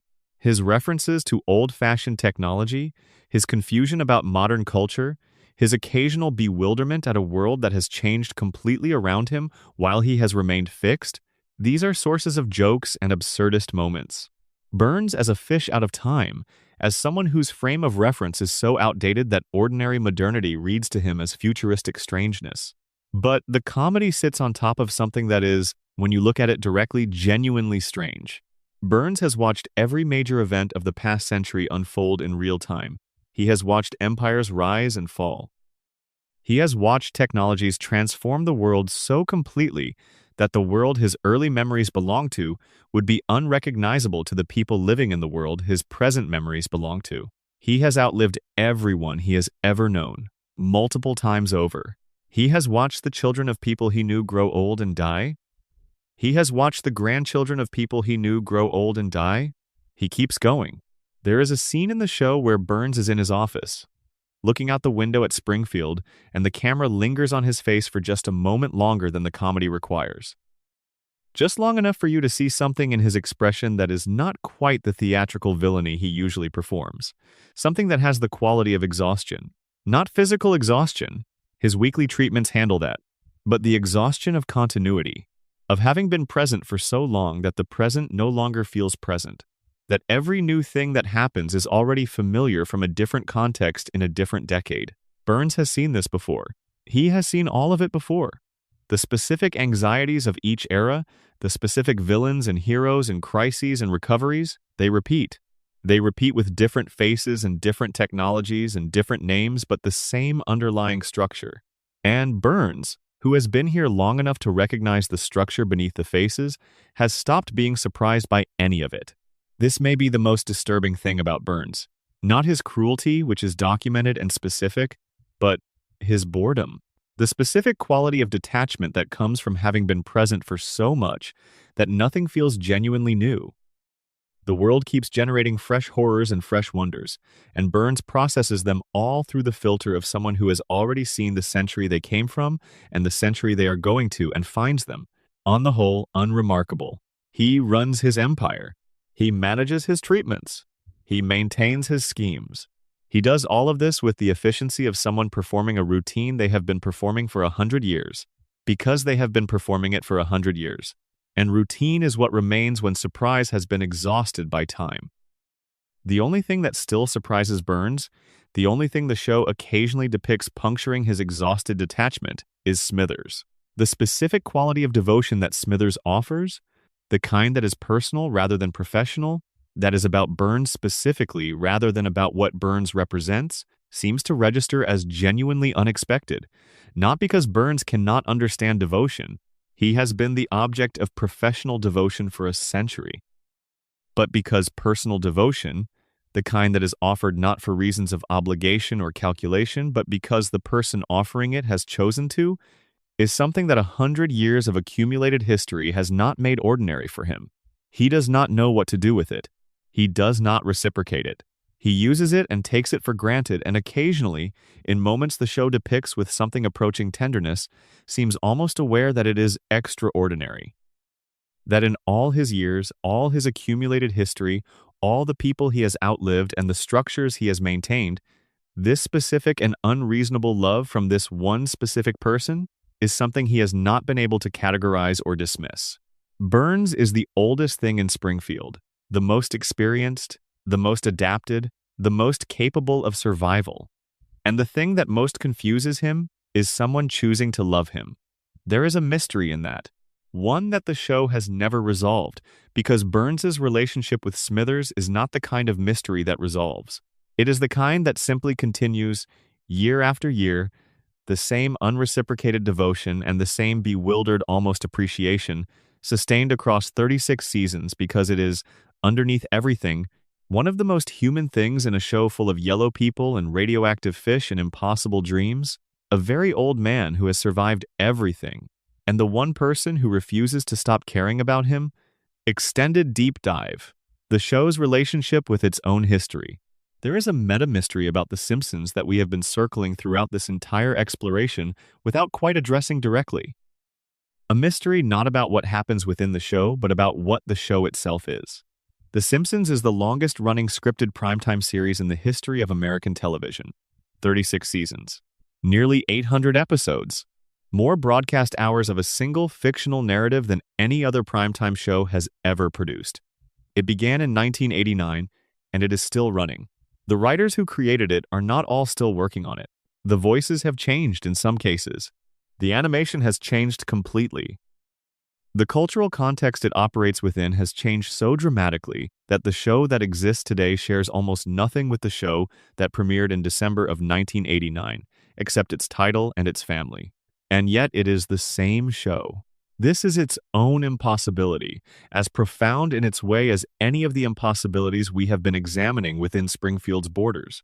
The Simpsons in 2025 and The Simpsons in 1989 are both, officially and formally, The Simpsons, the same show. Continuous. The episodes of 2025 exist in the same canonical universe as the episodes of 1989, and the show acknowledges this, references its own history, builds on the decades of established character and setting and relationship that make Springfield what it is. But in what sense is it the same show? The writing staff has almost completely turned over. The showrunners have changed multiple times. The animation style has transformed so completely that a casual viewer who knew only the current show and was shown an episode from Season 2 would be hard-pressed to identify them as products of the same production. The cultural moment the show was made for, the specific late 1980s and early 1990s American context that gave the show its original satirical edge, no longer exists. The show that was once genuinely transgressive, that was once the subject of moral panics and parental complaints and presidential criticism, has become institution. It has become exactly the kind of established cultural authority that its earliest seasons were made to satirize. The Simpsons became the establishment that The Simpsons was satirizing. This transformation is itself one of the most interesting things that has happened to the show, and also one of the least discussed. The show does not satirize itself. It does not engage with the irony of its own institutional status. It has never produced an episode that genuinely grapples with what it means for the original Outsider cartoon to have become the longest-running pillar of American primetime television. The show that told you to question authority became authority. And it never looked back. The floating timeline, in this context, takes on an additional dimension. The show cannot acknowledge that it has changed, because acknowledging that it has changed would require reckoning with what it has become. The floating timeline is not just a narrative device that protects the characters from aging. It is a production device that protects the show from having to examine its own transformation. As long as the timeline floats, as long as everything stays the same, the show that exists today is still the show that existed in 1989. The quality of the early seasons is still present, somewhere in the continuity, because the continuity has no mechanism for acknowledging that something has changed. Springfield does not age, and neither does The Simpsons. For the same reason and through the same mechanism. Collective agreement not to look at what the calendar says. This is the deepest layer of the show's self-awareness. Not the coma theory or the radiation theory, or any of the specific mysteries that fans have spent decades excavating. The deepest mystery is how a show manages to maintain its identity across 36 years of continuous transformation, how it remains itself while becoming almost entirely different, and why we accept this, why we watch and continue to call it The Simpsons and mean it, even as almost everything that made the original, The Simpsons, has been replaced by something else. The answer is probably the same answer as everything else we have been sitting with tonight, because we need it to be the same. Because The Simpsons that exists in our memory, the one from the golden seasons that formed us, is The Simpsons we are always partly watching, regardless of what is on screen. We bring our memory of what the show was to every episode of what the show is. And the gap between those two things gets managed, absorbed, normalized by the same mechanism that Springfield uses for everything else. We choose not to notice. We choose the version where it is still 1993, and Homer is at his best and Bart is at his funniest, and Lisa is heartbreaking, in the specific way that only the early seasons could manage. We choose the dream. Extended deep dive. The silence of Maggie revisited. We should spend more time with Maggie, because we have only scratched the surface of what her silence represents. Consider the structure of the Simpson family from Maggie's perspective. She is the youngest child. She is the one who, within the logic of a family with 3 children, has the least power and the least voice. The family hierarchy places her at the bottom, not through malice, but through the natural order of age and language and developmental capability. The adults make decisions. Bart and Lisa argue for their interests. Maggie is the one whose interests are interpreted, whose needs are inferred, whose perspective is projected onto by everyone around her rather than communicated by her directly. She has been in this position since the day she was born, and she has used every moment of it to observe. While Bart was making noise and getting in trouble and demanding attention through his mischief, Maggie was watching how the family handled conflict. While Lisa was arguing her positions and defending her intelligence and navigating the specific social landscape of being the most capable person in a household that could not always meet her, Maggie was watching how the family handled difference. While Homer was stumbling through catastrophe and Marge was managing the fallout, Maggie was watching how the family handled failure and recovery. She has the most complete picture of her family of anyone in the family. Not because she is the most intelligent, though the evidence suggests she may be, but because she has been present for everything, in a position that made her invisible, and she has never been distracted from watching by the need to be seen. This is the gift and the strategy of the youngest child in a family where everyone else is always talking. You become the one who knows everything, because everyone forgot you were listening. Now extend this to the town. Maggie has the same relationship to Springfield that she has to the family. She is always present. She is always watching. She is never treated as a significant actor in the community's social drama because she is a baby, and babies are not significant actors in community social dramas. She attends daycare. She rides in shopping carts. She is at the park and the store and the town meetings and the community events. She has been in every corner of Springfield, in a body that nobody guards against or manages for because nobody thinks the baby is taking notes. The baby is taking notes. 36 years of notes. 36 years of observations about the plant and the contamination and burns and the way the town's denial mechanism operates and where the pressure points in the social structure are and who knows what and who is pretending not to know what. 36 years of watching Ned Flanders absorb punishment and watching Hans Moleman die and come back and watching Homer go to work every day for the man who took his mother and watching Lisa fight battles that the town has already decided she will lose. Maggie has watched all of it, from the floor, from the car seat, from the corner of every room where nobody thinks to check what the baby is observing. And she is quiet about it, deliberately, strategically, impenetrably quiet. The question that the show has been building toward for 36 seasons, the question that every glimpse of Maggie's intelligence and every act of Maggie's intervention has been accumulating around, is simple. What is Maggie going to do with all of this? She has the information. She has the intelligence to understand it. She has spent 36 years in a position of perfect invisibility that has given her access to everything she would need to understand Springfield completely. She understands the contamination and the denial and the way Burns operates and the way the social contract maintains itself. She knows things that Lisa has spent 36 years trying to find out and being blocked from knowing. Not because Maggie is more persistent or more capable in the conventional sense, but because Maggie has been gathering information through the same quiet, patient, unobserved process that water uses to find its way through rock. She has been waiting for the right moment. The show has given us glimpses of what the right moment might look like. She shot Burns. She led the daycare revolution. She saved her family from multiple genuine threats. Each of these actions was decisive, effective, and conducted with a precision that suggested long preparation and careful timing.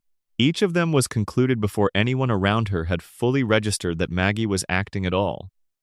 When Maggie finally decides that the right moment has arrived for the larger action, the one that the 36 years of preparation have been building toward, Springfield will be entirely unprepared. Because Springfield has never once treated Maggie as a threat. Because the town's denial mechanism, its extraordinary capacity for not seeing what is inconvenient, has been applied to Maggie from her birth. She is a baby. Babies are not actors. Babies are not threats. Babies are not the most dangerous people in the room. Except in Springfield, where the most dangerous person in the room has spent 36 years making sure everyone thought she was a baby. The pacifier will come out. The silence will break, and when it does, Springfield will discover what it has always known and never acknowledged, that the quietest member of the family was always the one paying the most attention. And attention, in a town built on not paying attention, is the only power that matters. Final meditation. What we are really watching. We have spent a long time in Springfield tonight, moving through its mysteries, tracing its patterns, sitting with the weight of what 36 years of accumulated storytelling has deposited in the spaces between the jokes. Let us close with something simple. The Simpsons is about a family, not about radiation or comas or impossible immortality or shooting mysteries or predictions, about a family. A specific, particular, recognizable family with specific flaws and specific strengths, and a specific address in a specific town that does not appear on any map, but that everyone who has ever watched the show can navigate from memory. You know the layout of that house. You know the couch and the television and the kitchen where Marge stands and the backyard where Homer sometimes sits and the bedrooms where the kids sleep and the garage and the driveway and the neighbors visible from the front window. You know this house the way you know places you have spent real time in, because you have spent real time in it. Across 36 years of episodes, you have been a guest in that house thousands of hours. You know these people. You know that Homer loves his family with a completeness that his cognitive limitations and his frequent catastrophic behavior can never quite obscure. That underneath the strangling and the stupidity and the beer and the donuts, there is a man who would do anything for his kids and who loves his wife with a ferocity that frequently manifests as disaster but never, not for a single episode, actually disappears. You know that Marge is stronger than anyone gives her credit for. That the patience she extends to Homer and the family is not passivity but a conscious and daily choice to maintain something that she understands, at a depth none of the others can quite reach, is worth maintaining. That the blue hair and the quiet and the occasional distant expression are not emptiness but the specific quality of someone who is carrying a great deal and has decided that the carrying is worthwhile. You know that Bart's mischief is not malice.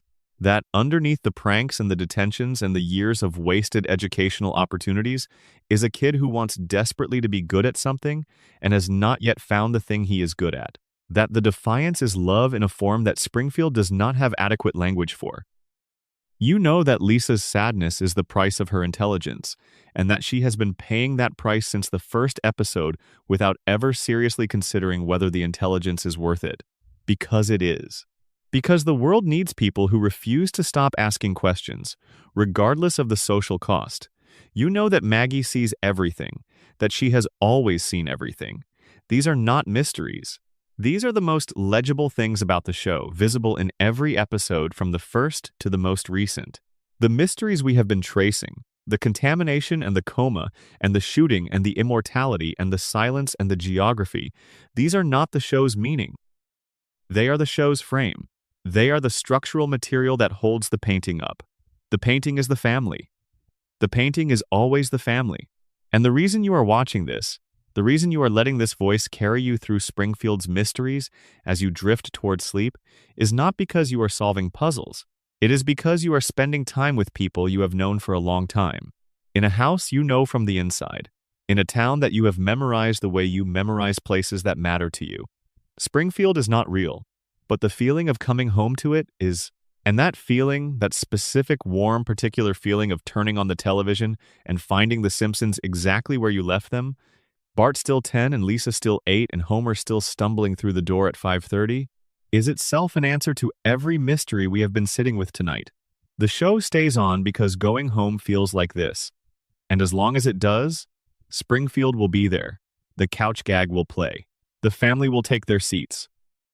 And whatever you are carrying into sleep tonight, whatever the day left behind, for the next few hours you are a guest in a yellow house on Evergreen Terrace, in a town that cannot be found on any map, but that you can find whenever you need it.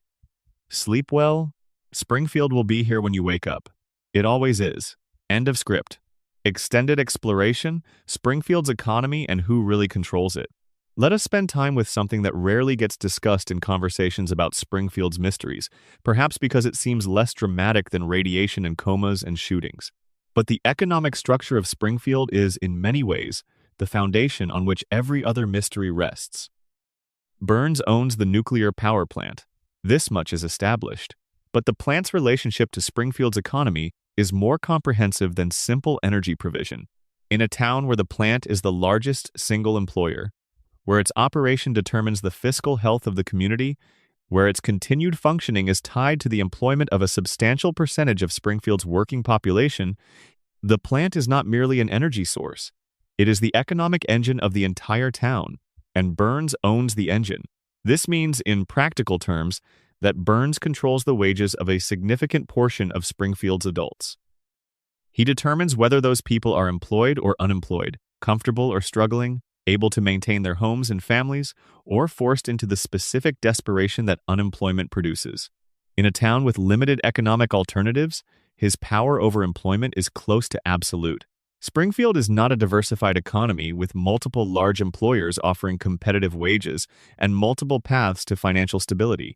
It is a company town, and Burns is the company. The political implications of this are significant and underexplored. Mayor Quimby, Springfield's perpetually corrupt and perpetually re-elected mayor, does not simply tolerate Burns's violations because he is corrupt. He tolerates them because Burns's continued operation is the economic foundation of the tax base that funds the city government. Shut down the plant, and Springfield's government revenue collapses. The roads stop being maintained. The police department, already operating well below adequate capacity under Chief Wiggum's management, loses funding. The schools, which are already underfunded from the oil well theft, lose more. The cascading economic consequences of the plant's closure would be so devastating to the town's basic functioning that no elected official in Springfield could survive the political consequences of causing it. Burns has not simply bought political protection. He has built a situation in which political protection is the only rational choice available to Springfield's politicians. Not because they are uniquely corrupt, though many of them are, but because the alternative to protecting Burns is the destruction of the community they govern. This is a more sophisticated form of control than simple bribery. Bribery can be refused.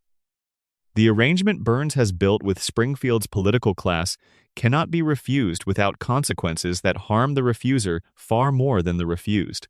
He has made himself too big to fail, too essential to punish, too embedded in the town's survival infrastructure to be held accountable without collapsing the infrastructure along with him. This is not a uniquely fictional arrangement. The dynamic between a dominant employer and the political class of a community that depends on that employer is one of the oldest and most consistent patterns in the history of industrial capitalism. Company towns were a real phenomenon. Their dynamics were real. The specific logic of a community that cannot afford to challenge the entity that sustains it is not satire, it is description. But Springfield makes the mechanism visible in ways that real company towns rarely do, because the show can follow the consequences to their conclusion, because Burns can be depicted explicitly, personally, as the architect of the arrangement rather than as an abstraction represented by a corporation's balance sheet. Because the show can draw a line from Burns's ownership of the plant to Homer's employment, to Homer's family, to the contamination, to the denial, to the yellow faces of 3 generations of Springfield residents, and trace the full shape of what has been built, it is not a conspiracy exactly. Conspiracies require planning and coordination and secrecy. What Burns has built is simpler and more durable than any conspiracy. It is a system, a closed, self-reinforcing system in which each element supports every other element, in which Burns's power is maintained not through active effort, but through the simple structural logic of something that has been running long enough to become normal. Burns does not need to conspire to maintain his control of Springfield. He simply needs to keep the plant running. The control maintains itself. The only threat to the system is someone who stands outside it, someone who does not depend on it, someone whose economic survival is not tied to Burns's continued operation, someone with enough independence to look at the system from outside and describe what they see without being destroyed by the social consequences of that description. Lisa Simpson has this quality. She does not need Burns's approval. Her intelligence is hers regardless of what Burns thinks of it. Her independence from the economic structure of Springfield is incomplete. She is a child who lives in a house powered by Burns's electricity, but her intellectual independence, her refusal to calibrate her understanding of reality to what the system requires her to believe, makes her the most structurally dangerous person in Springfield. Not dangerous to Burns specifically, dangerous to the system. dangerous to the social contract of collective amnesia that maintains everything else. Which is why Springfield never quite lets Lisa win. Not because the show's writers dislike her, but because the system she is threatening is more durable than any individual. It has been running for longer than any of the people who benefit from it have been alive. It will keep running after all of them are gone. The system does not fear Lisa. The system cannot fear anything. The system simply continues. And Lisa, 8 years old for 36 years, keeps asking the questions that the system does not answer. Every week. Without rest. Without reward. Without any indication that the answers are coming. This is perhaps the most accurate thing the show has ever depicted about the relationship between intelligence and institutional power. The intelligent person sees the system. They describe the system. They argue against the system with evidence and precision and genuine moral urgency.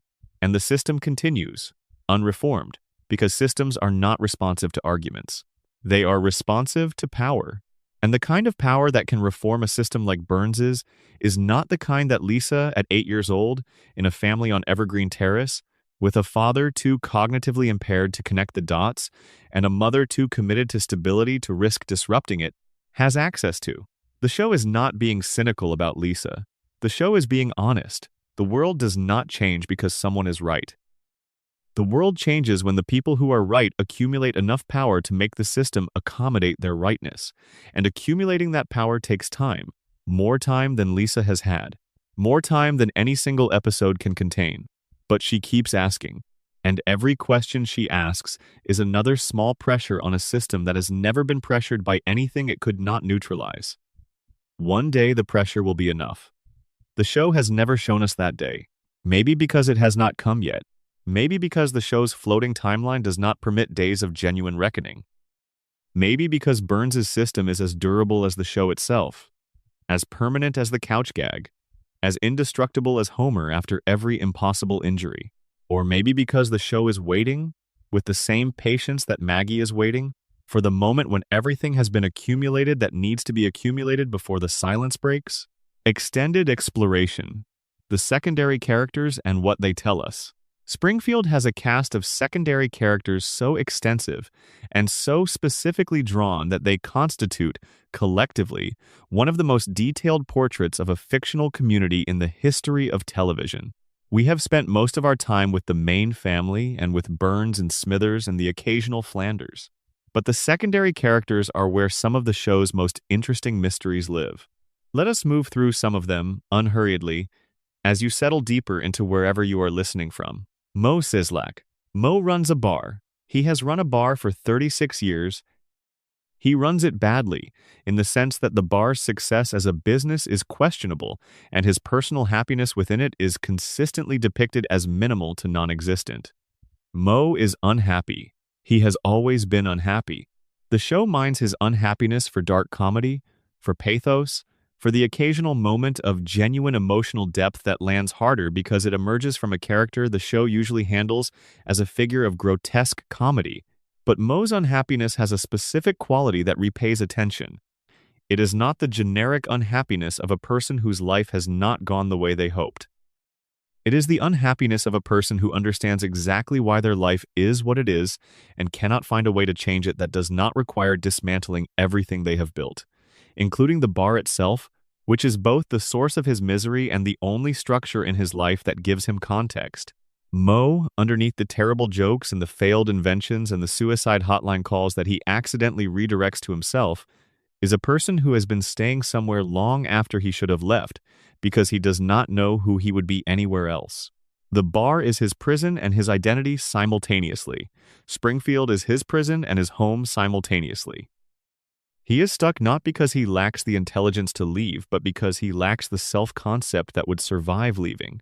The show has occasionally hinted at a version of Mo that would be possible outside the bar, outside Springfield, outside the specific context that has been grinding him down for 36 years. These hints are always withdrawn. The better Mo always retreats back into the familiar Mo because the show, like Mo himself, does not quite believe that the better version can be sustained. This is perhaps the most human thing about the Springfield secondary characters. Not the more dramatic ones, not the ones with elaborate backstories and specific tragedies. Mo. A man who has been staying somewhere he should leave because he has been there long enough that leaving feels like death. Barney Gumble. Barney is the town drunk. He is also, in the show's occasional flashes of completeness, an enormously talented person who has been using alcohol for so long that the talent and the drinking have become inseparable. He has demonstrated artistic ability. He produced a film that won critical recognition. He has shown, in specific moments, the capacity for a different kind of life. And then he returns to drinking. Always. Every attempt to sustain the sober life, every flash of the capable person that the drinking has been obscuring, retreats back into the comfortable numbness of the bar stool. The show uses this as a running joke about his character, but the specific repetition of it, the way Barney approaches a different life and then retreats from it, episode after episode, has a quality that is more honest than the joke requires. Barney's drinking is not a weakness. It is a solution to a problem that the show never quite identifies. The problem of being talented in Springfield. The problem of having capability in an environment that does not know what to do with it. The problem of being able to see, when sober, exactly what your life is, and finding that vision unbearable enough to justify returning to the fog. He is Homer's answer to the crayon question. When Homer had the crayon removed and his intelligence returned, he found clarity intolerable and chose stupidity. Barney found sobriety intolerable and chose alcohol. Both of them arrived at the same conclusion about conscious awareness in Springfield. It is a condition best managed by blunting it. Chief Clancy Wiggum. The police chief is incompetent. This is the show's baseline characterization, and it has been consistent for 36 years. Wiggum is not malicious. He is not deliberately corrupt in the specific sense of accepting bribes and protecting criminals. He is simply inadequate to the job he holds, held in it by a combination of political connection and the kind of institutional inertia that makes it easier to keep the wrong person in a position than to navigate the disruption of removing them.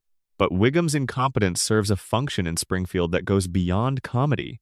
A more capable police chief would investigate, would ask questions about the contamination, about the deaths, about the three-eyed fish and the luminous rats and the skeletal remains in the plant's basement. Would note that Hans Mollman keeps dying and keep coming back and find this worth investigating. Would look at Burns's operation and find it troubling in ways that require official response.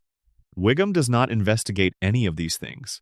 Not because he has been specifically told not to, though Burns's influence over Springfield's political class certainly reaches the police department, but because he genuinely cannot perceive that there is something to investigate.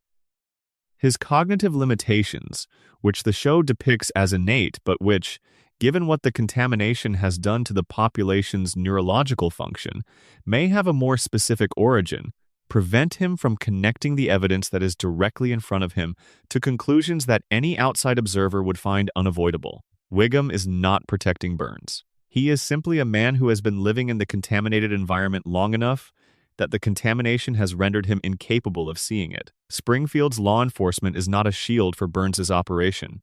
It is the result of Burns's operation.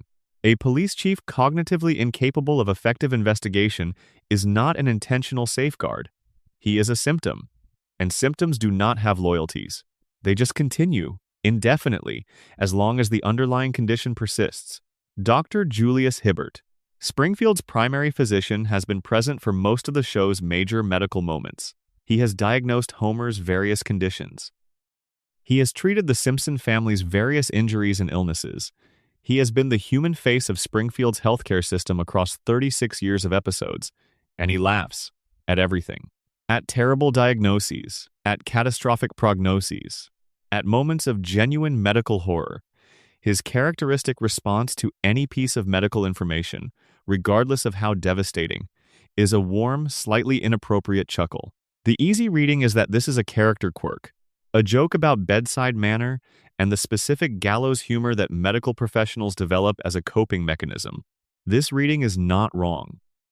But in the context of everything else we know about Springfield's medical establishment, Hibbert's laughter has another possible quality. A man who practices medicine in a town where the contamination from the nuclear plant produces consistent, measurable, population-wide physiological abnormalities, who has been treating the consequences of that contamination for decades, who presumably has the medical training to recognize what he is seeing when he sees it, and who nonetheless continues to laugh and treat the symptoms without ever addressing the cause, has made a specific accommodation with the reality of his situation. Hibbert knows. The evidence suggests strongly that Hibbert knows what is causing what he sees in his practice every day. He has the training and the data and the pattern recognition to know.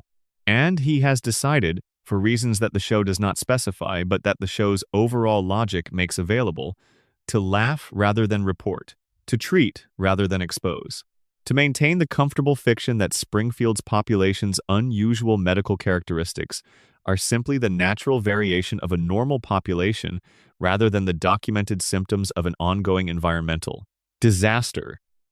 Whether this decision was made consciously or gradually, through the same slow accretion of accommodation that produces every Springfield resident's relationship with the town's reality, is unclear. Whether Burns's influence over the town extends explicitly to the healthcare system, whether there is a formal arrangement that keeps Hibbert quiet, or whether the arrangement is more informal, is also unclear. What is clear is that Springfield's doctor laughs at everything, and that his laughter, when you look at it in context, sounds less like gallows humor and more like the specific sound of someone who has spent decades not saying what he knows. Extended exploration. The animals of Springfield. We have talked about Blinky, the three-eyed fish. We have noted, in passing, that Santa's little helper, the Simpson family dog, displays physical characteristics consistent with the rest of Springfield's mutated population. But the animals of Springfield deserve more sustained attention, because they form a crucial piece of the show's evidence base for the contamination theory. Animals are useful as indicators of environmental quality in ways that human populations are not. Humans can rationalize, can perform denial, can construct social frameworks that allow them to maintain comfortable beliefs in the face of contradicting evidence. Animals cannot do any of this. When animals in an environment are affected by contamination, it shows directly and immediately in their biology and behavior without the mediating layer of social denial that human populations use to process unwelcome information. The three-eyed fish is the most famous example, but it is not the only one. The squirrels of Springfield glow. This is not a metaphor. The show depicts squirrels in the vicinity of the nuclear plant emitting visible light, the same kind of bioluminescence visible in the luminous rats within the plant itself. Squirrels do not glow. No natural process produces light-emitting squirrels. The bioluminescence in Springfield's squirrel population is a direct result of the same radioactive contamination that is glowing in the rats inside the facility. The birds in the vicinity of the plant have been shown with aberrant physical characteristics, multiple heads, unusual coloring, behavioral patterns inconsistent with normal avian behavior. Again, these are not metaphors or background jokes. They are the consistent result of the same environmental process being shown to affect every category of animal life in Springfield's ecosystem. The insects. Springfield has produced multiple notable insect anomalies across the show's history. Bees with unusual size. Insects with aberrant behavior. The release of the killer bee swarm that added a layer of dark comedy to the already dark comedy of the contamination plot. Insects are among the most radiation-sensitive animals in any ecosystem, and their behavior as indicators of environmental quality is well established in real environmental science. Springfield's insects are not behaving the way normal insects behave. Santa's little helper, the Simpson family greyhound, has large, slightly protuberant eyes, an unusual skull shape, and physical proportions that, while comic, are consistent with what the contamination has produced in the human population of Springfield. He is not drawn like a normally proportioned greyhound. He is drawn like a Springfield resident who happens to be a dog. This is not simply the show applying its character design aesthetic to an animal. Within the show's logic, Santa's little helper has been living in the same contaminated environment as every other Springfield resident. He has been drinking the same water, breathing the same air. He is yellow, he is slightly wrong proportioned, and the show has been showing you this for 36 years alongside every other indicator. The ecological community of Springfield is not a random assortment of individual anomalies. It is a consistent, coherent picture of a population across species that has been affected by the same source of contamination at different levels of severity and through different biological mechanisms. The fish in the river have 3 eyes. The birds near the plant have extra heads. The rodents inside the plant glow. The squirrels outside it glow. The family dog has the wrong proportions. The human population is yellow and four-fingered and neurologically impaired. This is what an ecosystem under sustained nuclear contamination looks like, not as a dramatic disaster, but as a slow, cumulative, eventually normalized set of changes to every living system within the affected area. The show has been depicting this comprehensively and consistently for 36 years. Not as a mystery to be solved, but as a background fact to be noticed or not noticed, depending on whether you are the kind of viewer who looks at yellow people and three-eyed fish and asks why, or the kind who accepts it as the way things are, the way the people of Springfield accept it as the way things are. Extended exploration. Season 1 Springfield versus Season 36 Springfield. One of the things that long-term viewers occasionally note, usually with a quality of nostalgia that is itself worth examining, is how different the Springfield of the show's earliest seasons feels compared to the Springfield of its current incarnation. Not just in production quality or writing style, though both of those have changed substantially, but in the feel of the place, in what it means to be there. Early Springfield has a quality of weight. The problems the family navigates feel real in a way that later Springfield's problems do not quite manage. Homer's financial anxiety in the earliest seasons, his fear of not being able to provide for his family, his genuine terror at the possibility of losing his job or his house, these are not comedy beats that happen to be set against a working-class backdrop. They are the emotional core of the show. The comedy emerges from the specific pressure of a life that is almost enough, almost stable, almost secure, with the constant, low-grade fear that this particular almost is always one catastrophe from becoming not enough at all. This version of Springfield is saturated with class, with the specific quality of American working-class life in the late 1980s and early 1990s, in which the post-war promise of comfortable, middle-class stability for anyone who worked hard enough was beginning to visibly fray at the edges. The Simpsons was not the only show of its era to explore this territory, but it explored it with more clarity and less sentimentality than most. The house on Evergreen Terrace was not a cozy fantasy of working-class contentment. It was a place held together by effort and anxiety, and the specific love of people who understood that what they had could be lost. That weight is what the coma theory latches onto when it identifies April 1993 as the dividing line. Before the coma, the weight is there. After the coma, it slowly then rapidly dissipates. Homer goes to space. The adventures become the point rather than the family's navigation of a recognizable life. Springfield expands from a specific, carefully drawn place into a backdrop for increasingly elaborate comedy set pieces. The weight does not return. The anxiety does not return. The specific fear of not quite having enough, of being one disaster from losing everything, is not the emotional core of the show after Season 4. The emotional core of the later show is adventure and absurdity and celebrity and spectacle, all of which can be entertaining. None of which carries the specific gravity of the early show. Whether you attribute this to the coma theory, to the show's writers consciously or unconsciously moving away from the limitations of realism into broader comedy territory, to the change in Springfield's cultural status from transgressive outsider show to mainstream institution with institutional ambitions, or simply to the natural drift of a show that has been running for decades past the point where its original creative impulses could be sustained, the change is real. The early show was made by people who understood, from the inside, what the life they were depicting felt like. The later show is made by people depicting something they remember or have been told about or can research but can no longer directly access. Springfield changed when the people making it changed. And the specific things that were lost in that change, the weight and the anxiety and the genuine class consciousness of the earliest seasons, are things that no amount of celebrity guest appearances or international adventures can replace. This is its own kind of mystery. How does a show keep its soul across 3 decades of institutional transformation? The answer The Simpsons gives is that it does not. Quite. It keeps its characters, its setting, its surface. It maintains the family and the house and the town. But the specific quality of what it felt like to be in that house, in that town, in those first 4 seasons, is something that the floating timeline cannot preserve regardless of how faithfully it freezes everything else. The soul does not float. The soul is made of the specific historical moment that produced it, and historical moments do not repeat.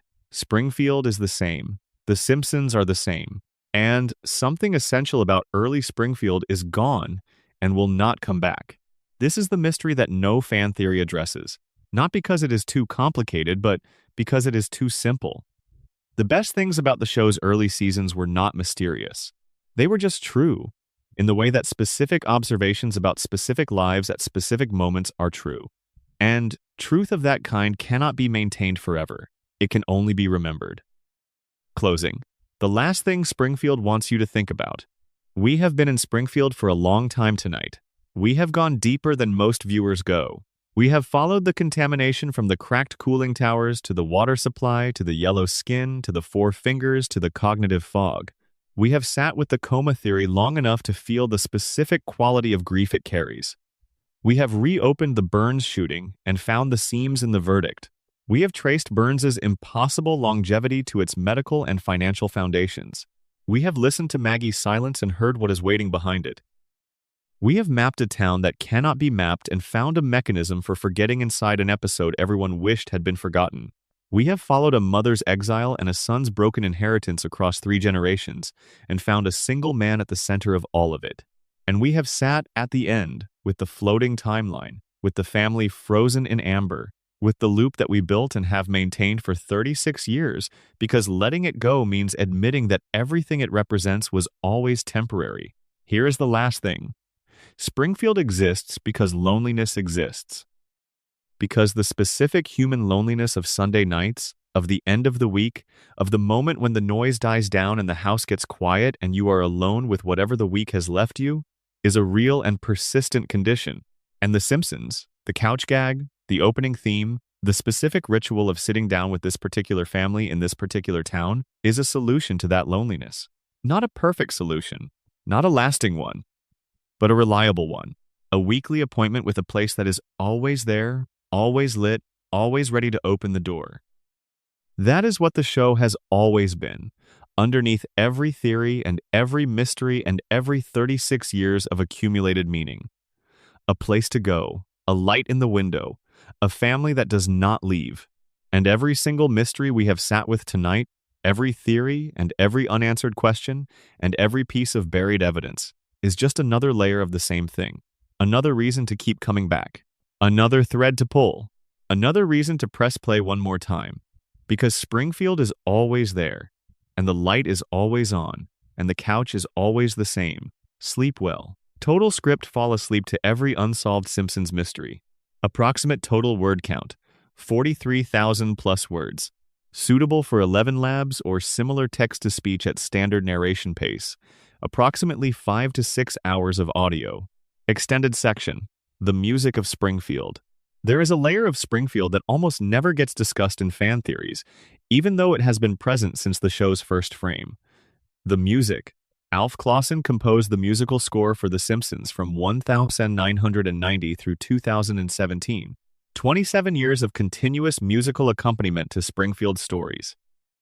The specific sound he created for the show, the full orchestral score with its jazz inflections and its willingness to shift between comedy brass and something approaching genuine emotion within a single scene, is as much a part of what Springfield sounds like as any of the characters' voices.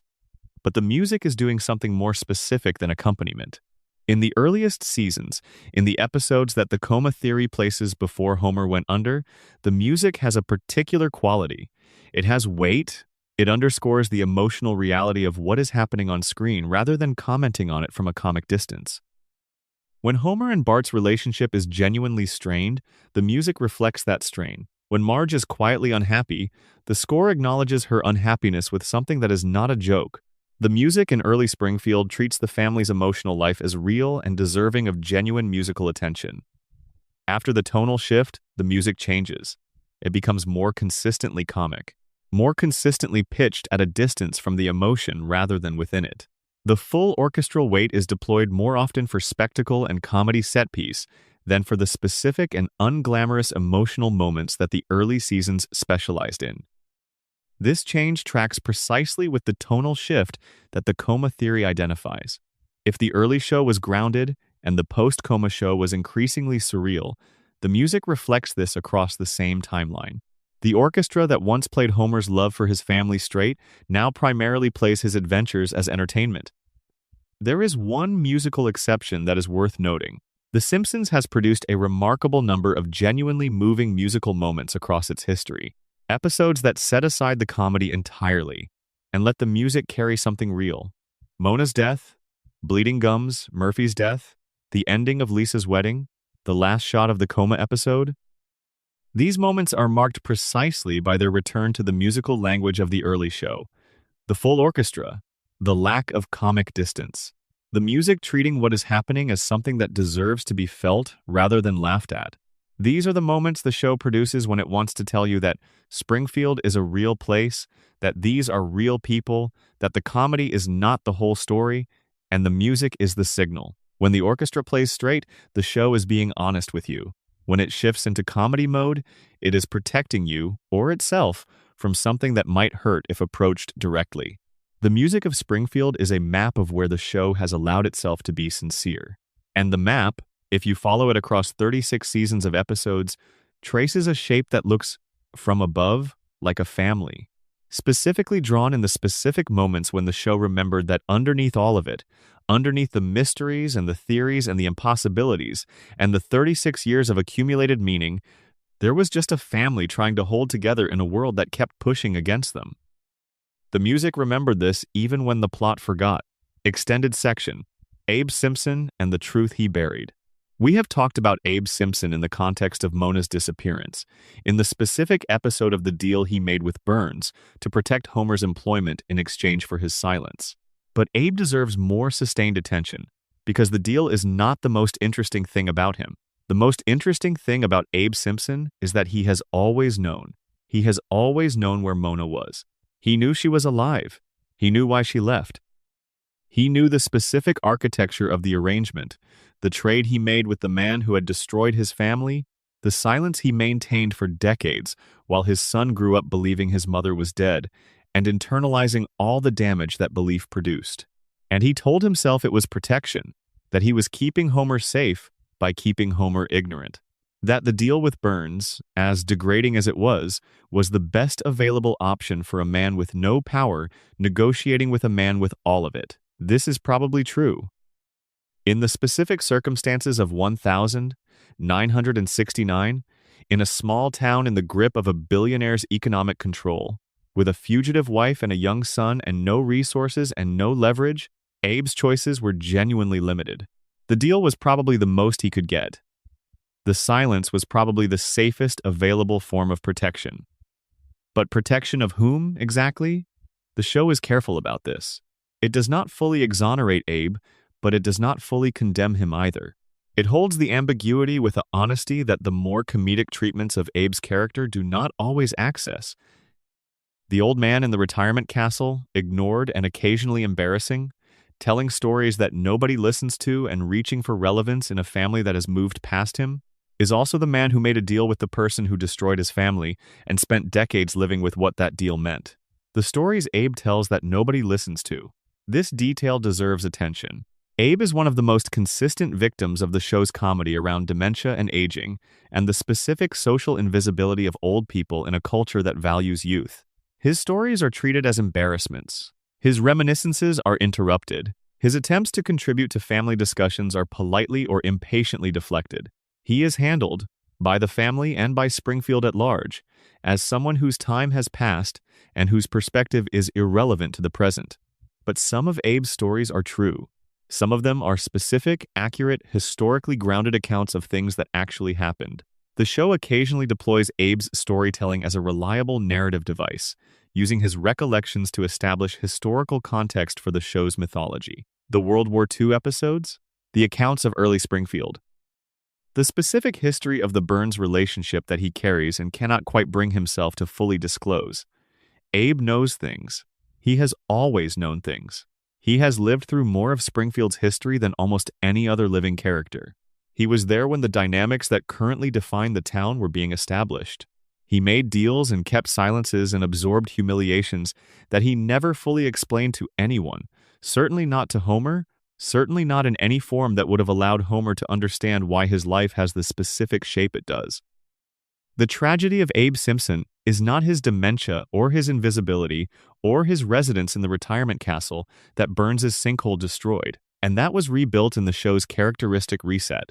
The tragedy is that he carries the story and cannot tell it.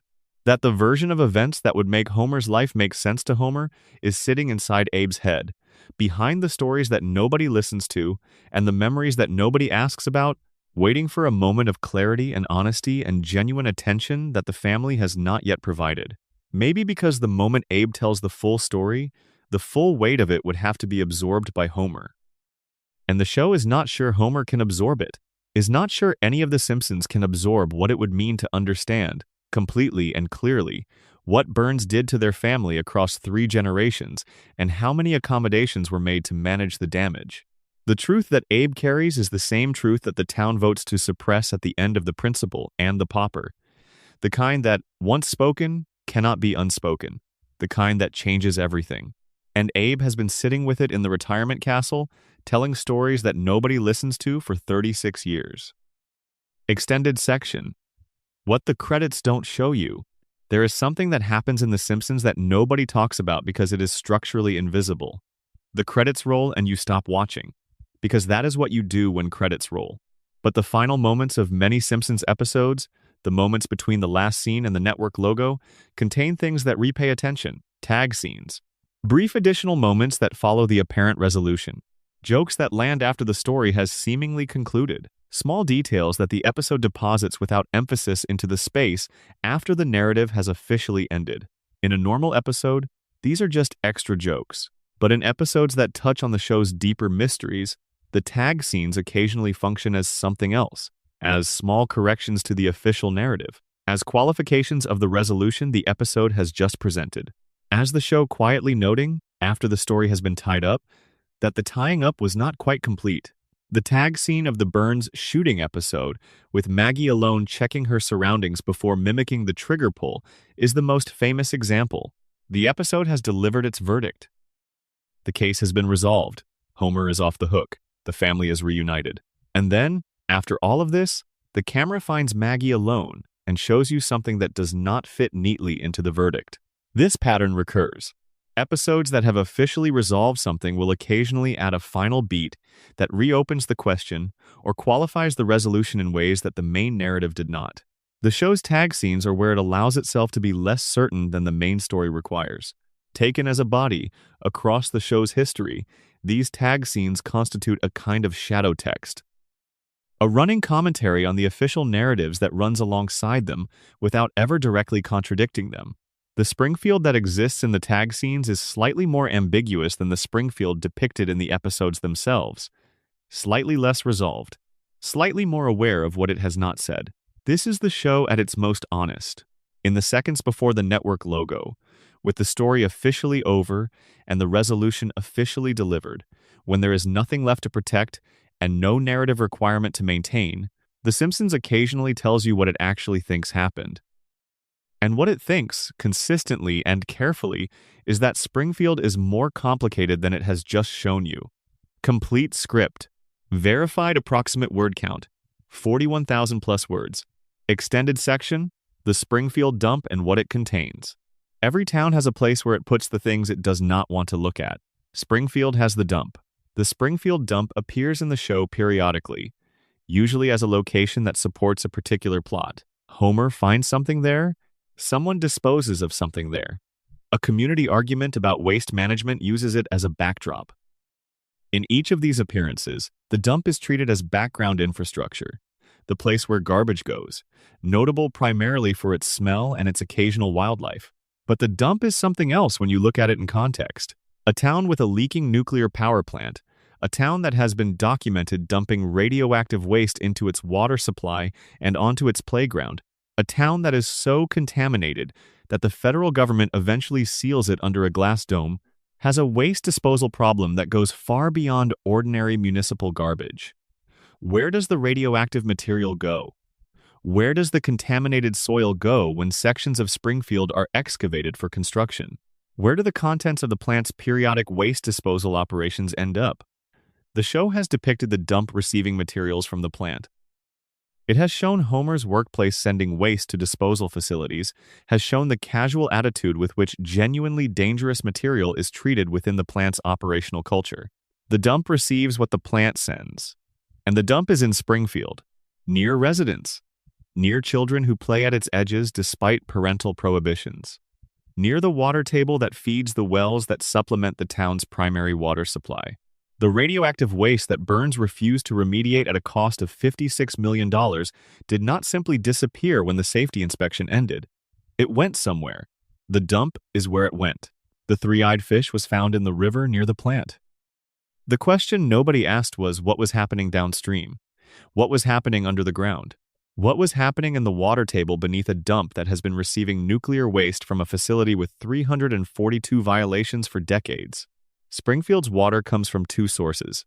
The municipal supply, drawn from the river that already contains the fish with three eyes, and private wells, dug into the same ground that the dump sits above. The dump is the show's most overlooked contamination vector. The river gets the attention because the fish is visible and dramatic. But slow contamination through groundwater from a municipal dump receiving nuclear waste is, in terms of population exposure, potentially more significant than any single dramatic event. Nobody in Springfield has ever tested the well water near the dump. Nobody has ever mapped the groundwater flow between the dump and the town's residential areas. Nobody has ever asked what the dump receives from the plant, or how it is stored, or what containment measures, if any, are in place for materials that should not be in a municipal dump at all. Nobody asks because asking would require acknowledging that the question exists. And the dump sits at the edge of town, full of things that nobody wants to know about, in a place that nobody thinks to look, doing what the contamination does everywhere in Springfield. Quietly, persistently, without fanfare or announcement, just sitting there in the background, affecting everything, the way the best mysteries always do. Extended section. What Bart knows. We have spent a great deal of time on Maggie's silence and what it conceals. We have examined Lisa's intelligence and what it costs her. We have looked at Homer's limitations and where they came from. But we have not spent sufficient time on Bart, who is in many ways the most underestimated member of the family. Bart is 10 years old. He has been 10 years old for 36 years.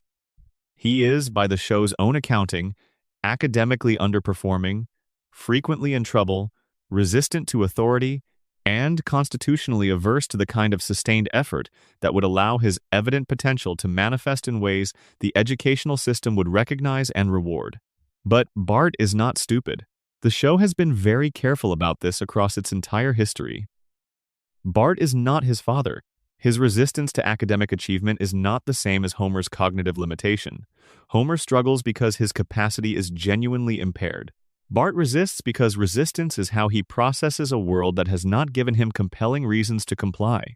There is a specific kind of intelligence that is not measured by academic performance and is not recognized by institutions that reward compliance. An intelligence that operates through social reading, through the ability to assess people and situations quickly and accurately, through the specific capability of navigating complex social landscapes with a fluency that formal learning does not produce. Street intelligence. The intelligence of someone who has had to understand the world they live in without the benefit of the structures that make that understanding easier. Bart has this intelligence. He has always had this intelligence. And across 36 seasons of episodes, he has deployed it in ways that the show's comedy frames, but that the character's history supports as genuine capability. He understands people, he reads situations, he knows, with a precision that his academic record would not predict, how to navigate the social dynamics of Springfield in ways that get him what he wants. What he wants has changed across the show's run. In the earliest seasons, what Bart wants is remarkably simple and remarkably human. He wants to matter. He wants to be good at something. He wants the specific recognition that comes from being seen as capable rather than as a problem. The mischief is not malice. It is the specific behavior of a kid who has discovered that disruption is the most reliable way to get attention from a world that has not yet offered him a legitimate channel for what he has to offer.